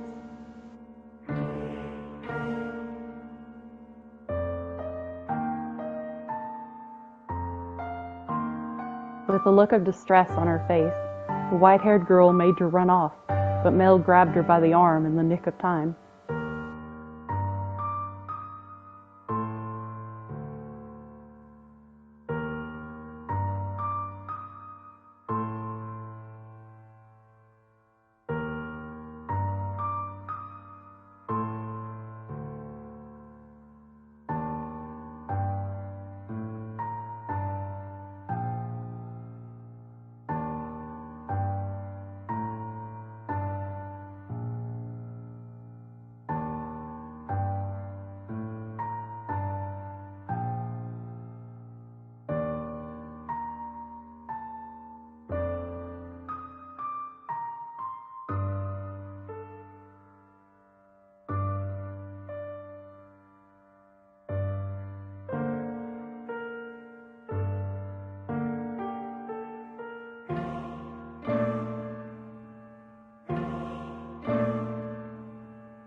Mell's grip loosened for a moment, allowing her to slip free and dart off like a gust of wind, not giving him a chance to stop her a second time.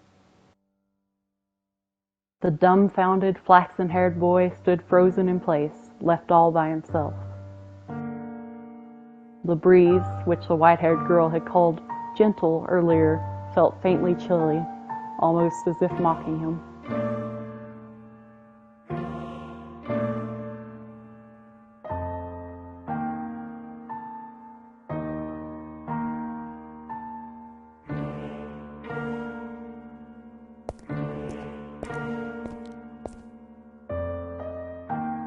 Well, if it isn't Mell, what might you be? Are you crying?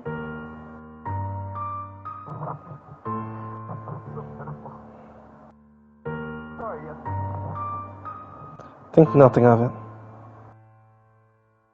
Passed by a girl just a few moments ago.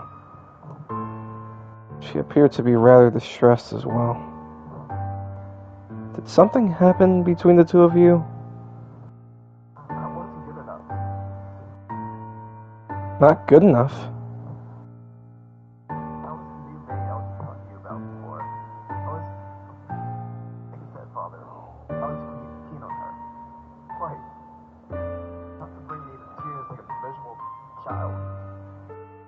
Mm. Rejected me. I don't need him. I would take me as best friends. Mel. I apologize for explaining to you about this. Mel.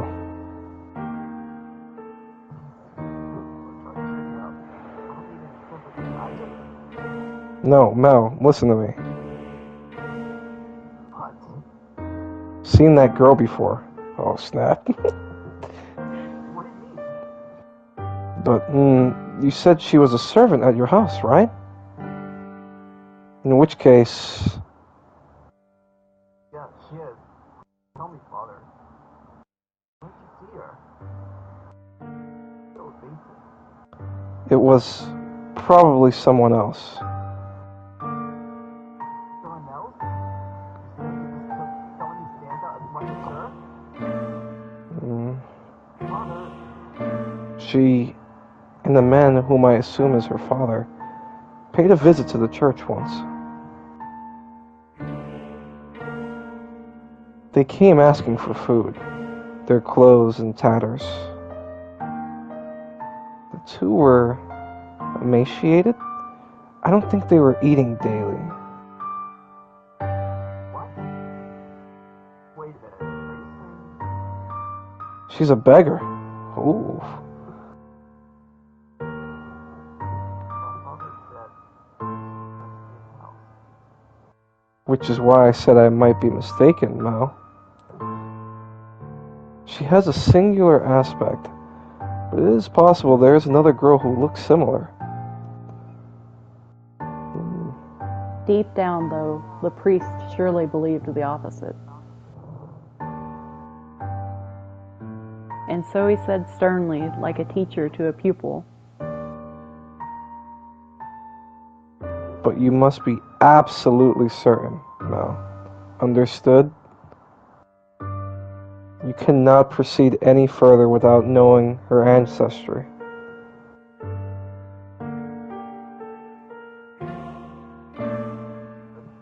Father. By all means. in the back of Mell's mind, a vision of the night of the storm, the night the white-haired girl arrived at the mansion, was surely replaying. She had been wearing little more than rags and covered in grime, hardly the appearance of a respectable young lady of class.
Man, everything is popping off right now. I'm so enjoying this. Yeah, it's quite a web of mystery. This may seem sudden, but I must confess that I made a grave mistake. My transgression is that I was unable to completely predict where this path we were traveling led. My hands were full dealing with my immediate day-to-day tasks. So I could do naught but pray there was happiness waiting in the future. Happiness for everyone who lived within Rose Manor. But I am but a mere maid.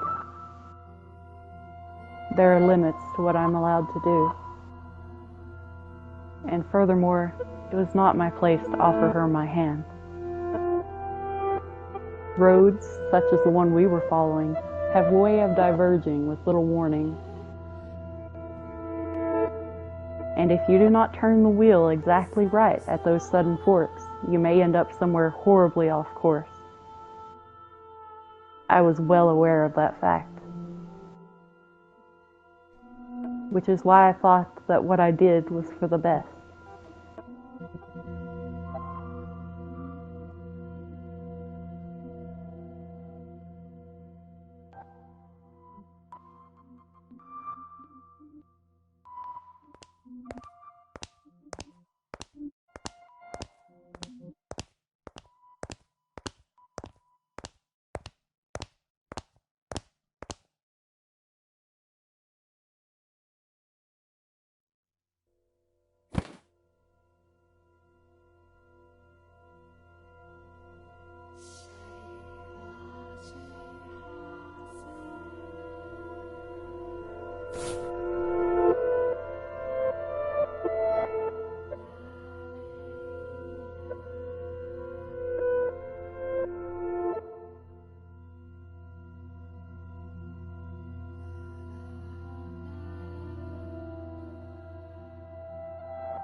He made to gasp at the sight before him, only to realize he could not.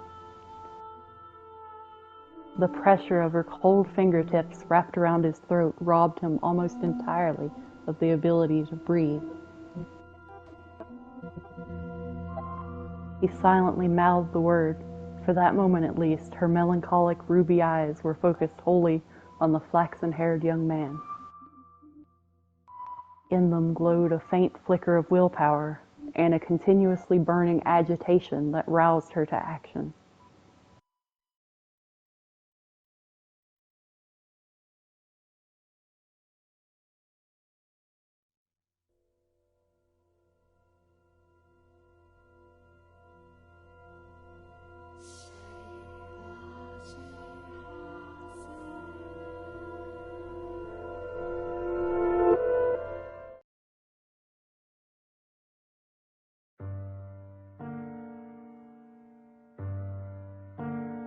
Upon hearing Mell's words, the strength drained from her slender fingers. He had not been questioning why she would do such a thing. There was, of course, a trace of bewilderment visible in his eyes. But he did not shout, nor did he tremble in fear. He instead expressed concern for the young woman who looked like a cornered rabbit.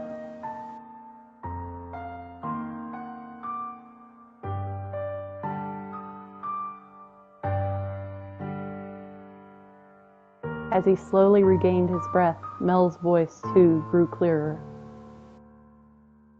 Conversely, the red-eyed girl's grew progressively more faint and raspy.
He spoke in a stifled voice, as if every word had to fight to escape her lips.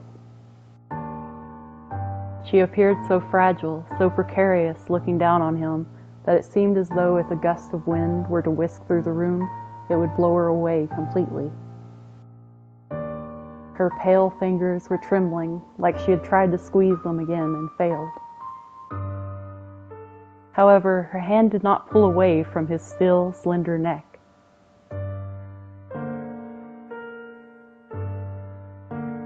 He did not challenge her, but simply kept his eyes affixed on hers, as if carefully watching to see what she would do next.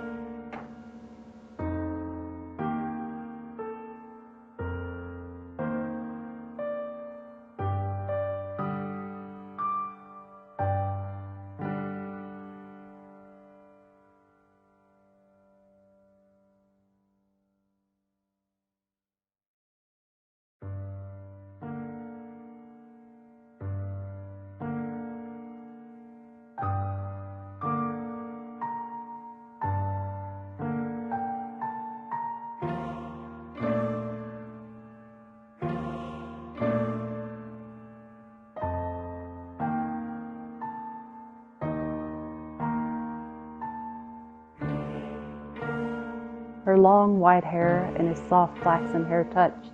For just the briefest of moments, it appeared in the darkness as though they had fused together. The white-haired girl, having finally gathered the courage, began to slowly tell her tale.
He softly whispered the girl's name. For several long moments, her lips trembled in trepidation, but in time she squeezed them together and made a smile. He wrapped his arms around her unbelievable, slender, frail frame, holding her tight in an affectionate embrace.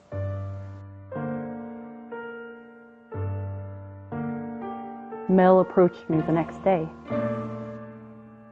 He explained to me the course of events and then asked me to dress her up more beautifully than any other noble girl had ever been. She was already a very pretty girl, so even without much effort on my part, simply putting her in a dress, she radiated beauty. I was quite partial to her smile, so I agreed to help, thinking that if it would lead to their happiness, I could not ask for anything more. I never anticipated what would happen next, though. Perhaps my hopes were unreasonable after all.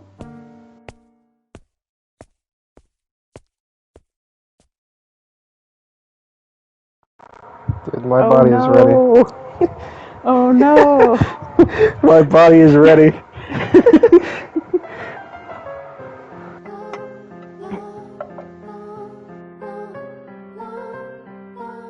Oh, hold on, give me one moment. I just had the fan on. I didn't want you guys hearing that be really loud or something. Now, Nelly. Now, Nelly. You love the theater, so don't look so cross.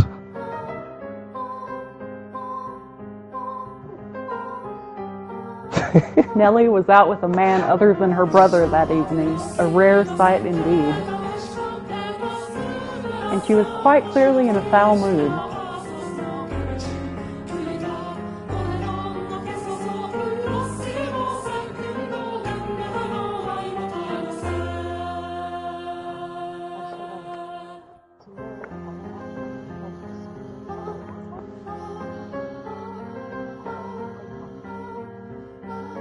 The young man at her side was Nellie's fiancé, selected by her parents.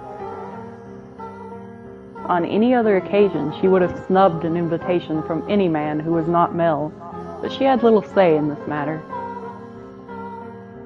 She was, for lack of a better word, forced to go out with them. And oh, how furiously she had fought against it. She had shoved aside the Abigail trying to fasten her corset, locked herself in a room, and sobbed for quite some time.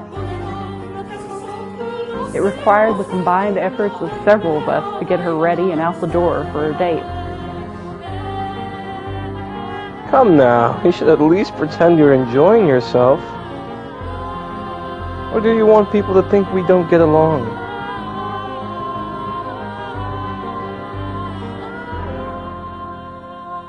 Well, I want to, for what it's worth. What it's worth to you, my mirror, not me. Are you really going to be like that? I went out of my way to take you to your favorite play.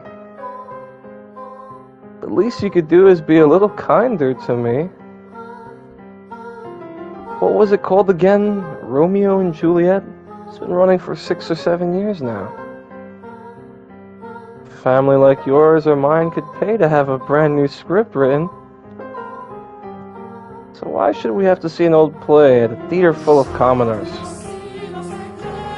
It may be private, but even so, I'd rather just have a show put on at my estate.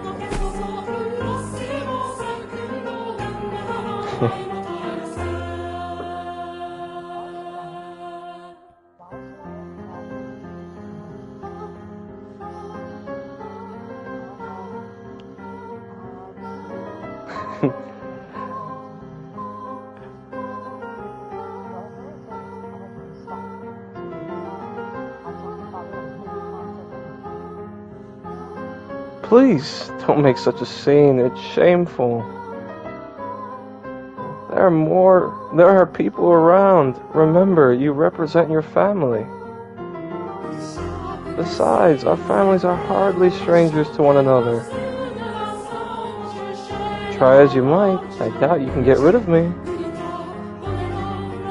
No matter what you say, you can't break this engagement.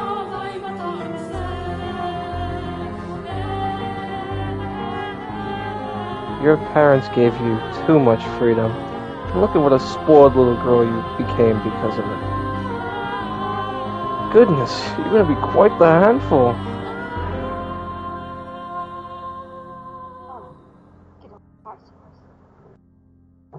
No, you're the one on a high horse, Nellie.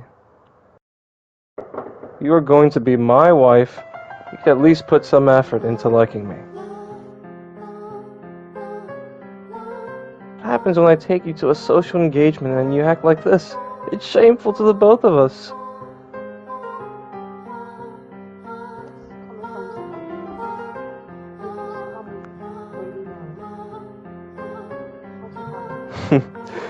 When you choose to act like a lady, I'll gladly call you that again.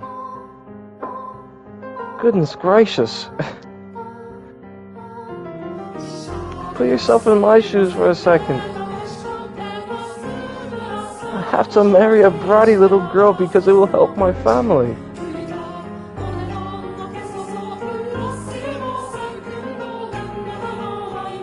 You're not a damn princess. Open your eyes.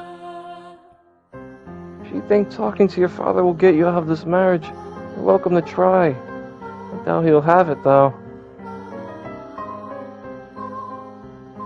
Otherwise, you can just go complain about it to your friends. Oh, that's right. As far as I'm aware, you don't have any friends.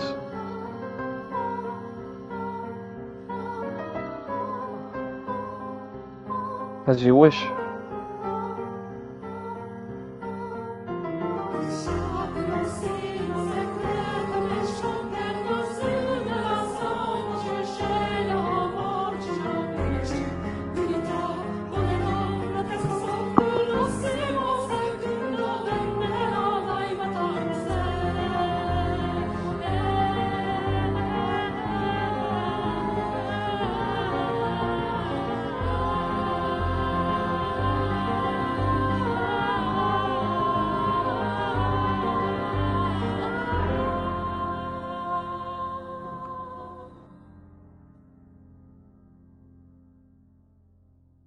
Mell, will be able to keep it. Come on now, your favorite play is about to start. Maybe you should face forward?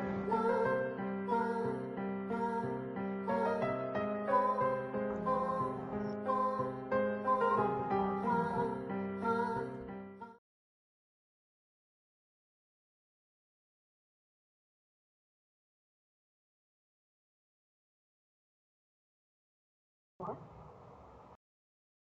Hmm? Oh no. I think I know what's about to happen. Wait, Nellie! Get back here! What is that damn child's problem? I didn't give her permission to leave. Father will be sure to hear about this. Cannot have the roads making any more of a fool of me. No. Oh.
What?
Master.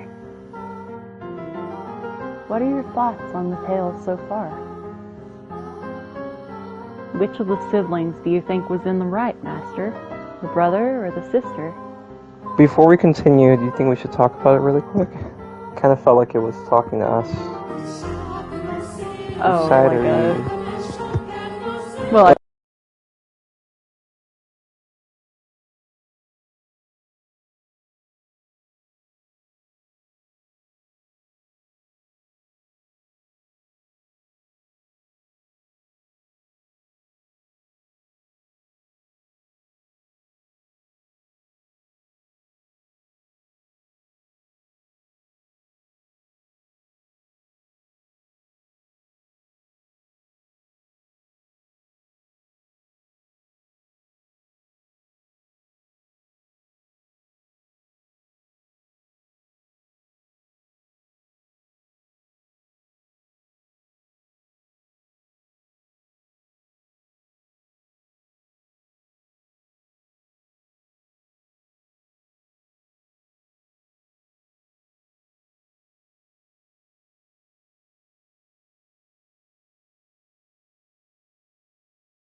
I'm way more than satisfied, man. But let's continue. okay. Oh my, I apologize for the abrupt question. Did I startle you? What do I think? Yes, I believe Mell was probably right. He was also surely happier than her. As Mell had anticipated, Nellie fled from the theater, leaving her fiancé behind. She forced her way into a carriage stopped outside, probably one called for a different nobleman, and ordered it to take her home. Mell's assumption was correct. The only place she had to return to was the mansion. The sun was beginning to set, and as a young lady, she could not simply go wandering through town alone. Nor did she have any acquaintances to take her in. Her world was, in essence, composed of two elements, her brother and the rose garden. They were the light of her life at Rose Manor. She lived a very isolated existence.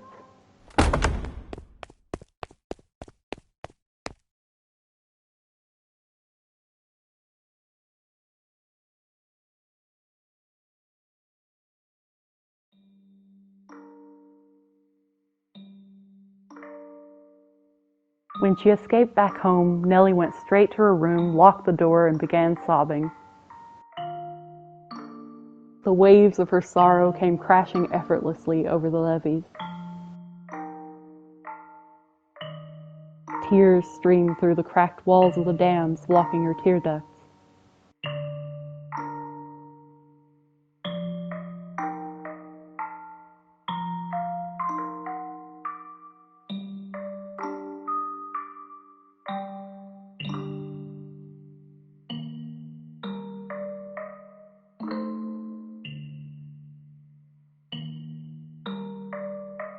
The decor in her room appeared blurry through her damp eyes. Memories of the day she had it redecorated played back in her mind with crystal clarity.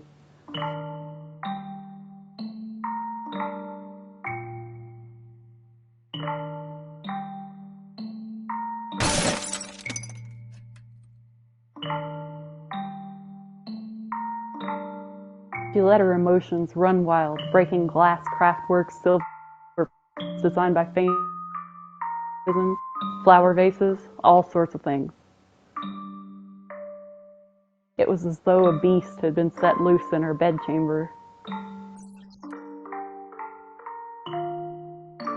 The vase she tossed shattered against a painting hanging on the wall, spraying water, porcelain, and roses in every direction.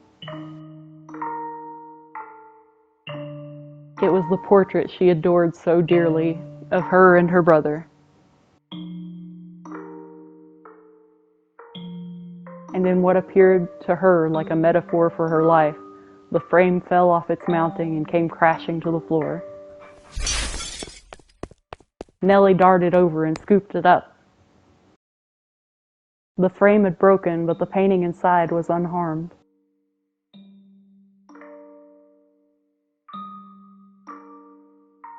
The two smiling children were still the very image of happiness, inseparable siblings gently holding one another's hand.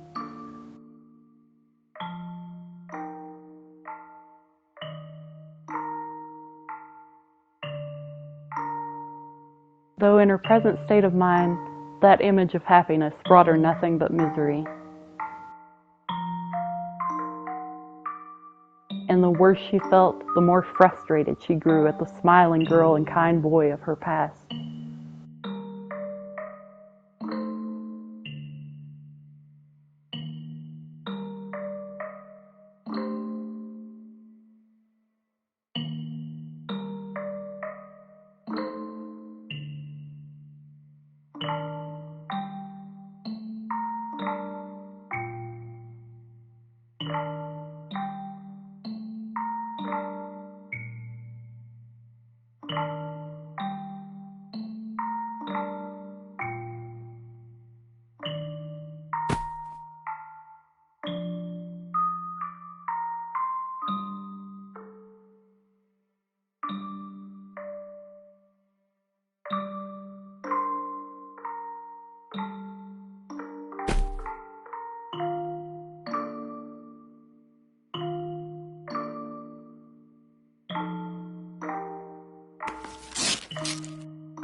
In a fit of emotional distress, she scratched feverishly at the painting she once considered precious. She put more force into her fingers than she, or perhaps anyone, might have imagined she could. Flakes of paint began falling off the canvas, and in time, she noticed something peculiar.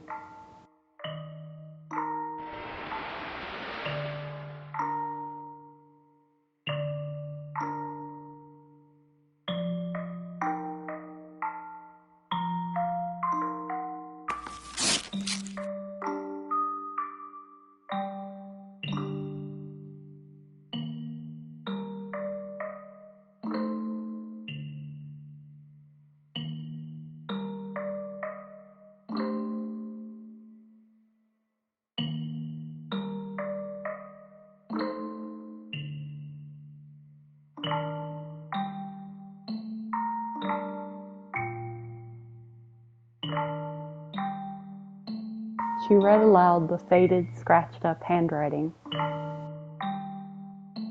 After staring blankly at the text for some time, the color in her face began to drain.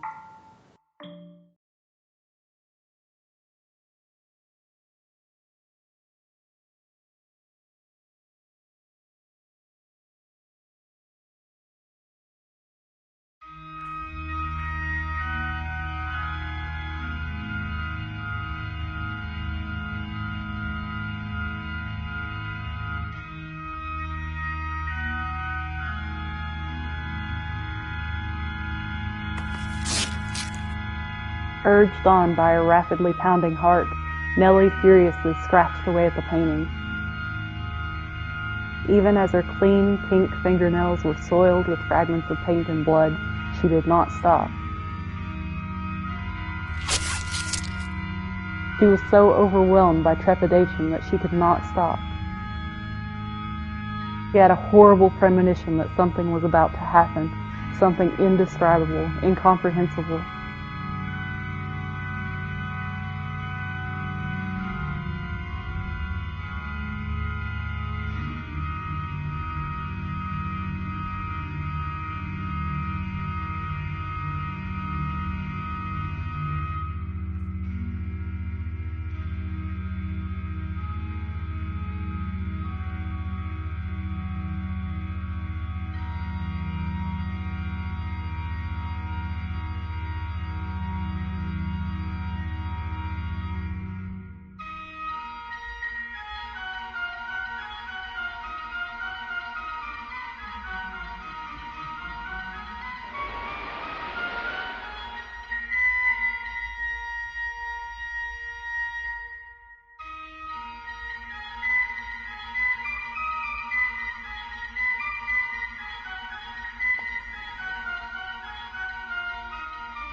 This is what the writing on the painting said.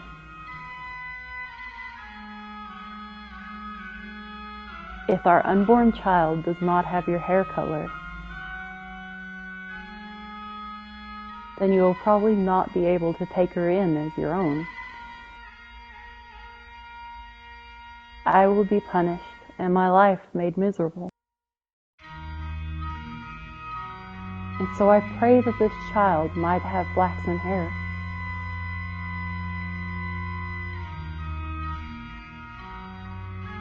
Though, is it a sin to wish she has in her a trace of me?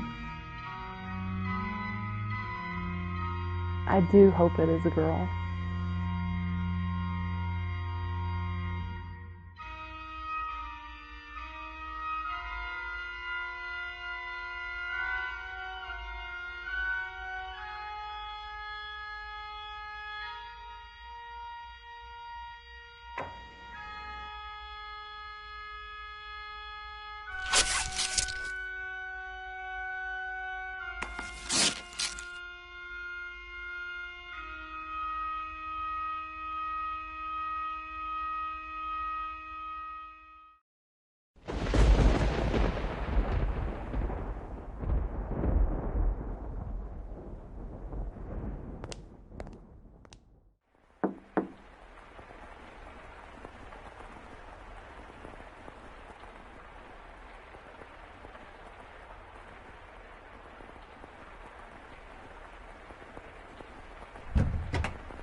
Yo.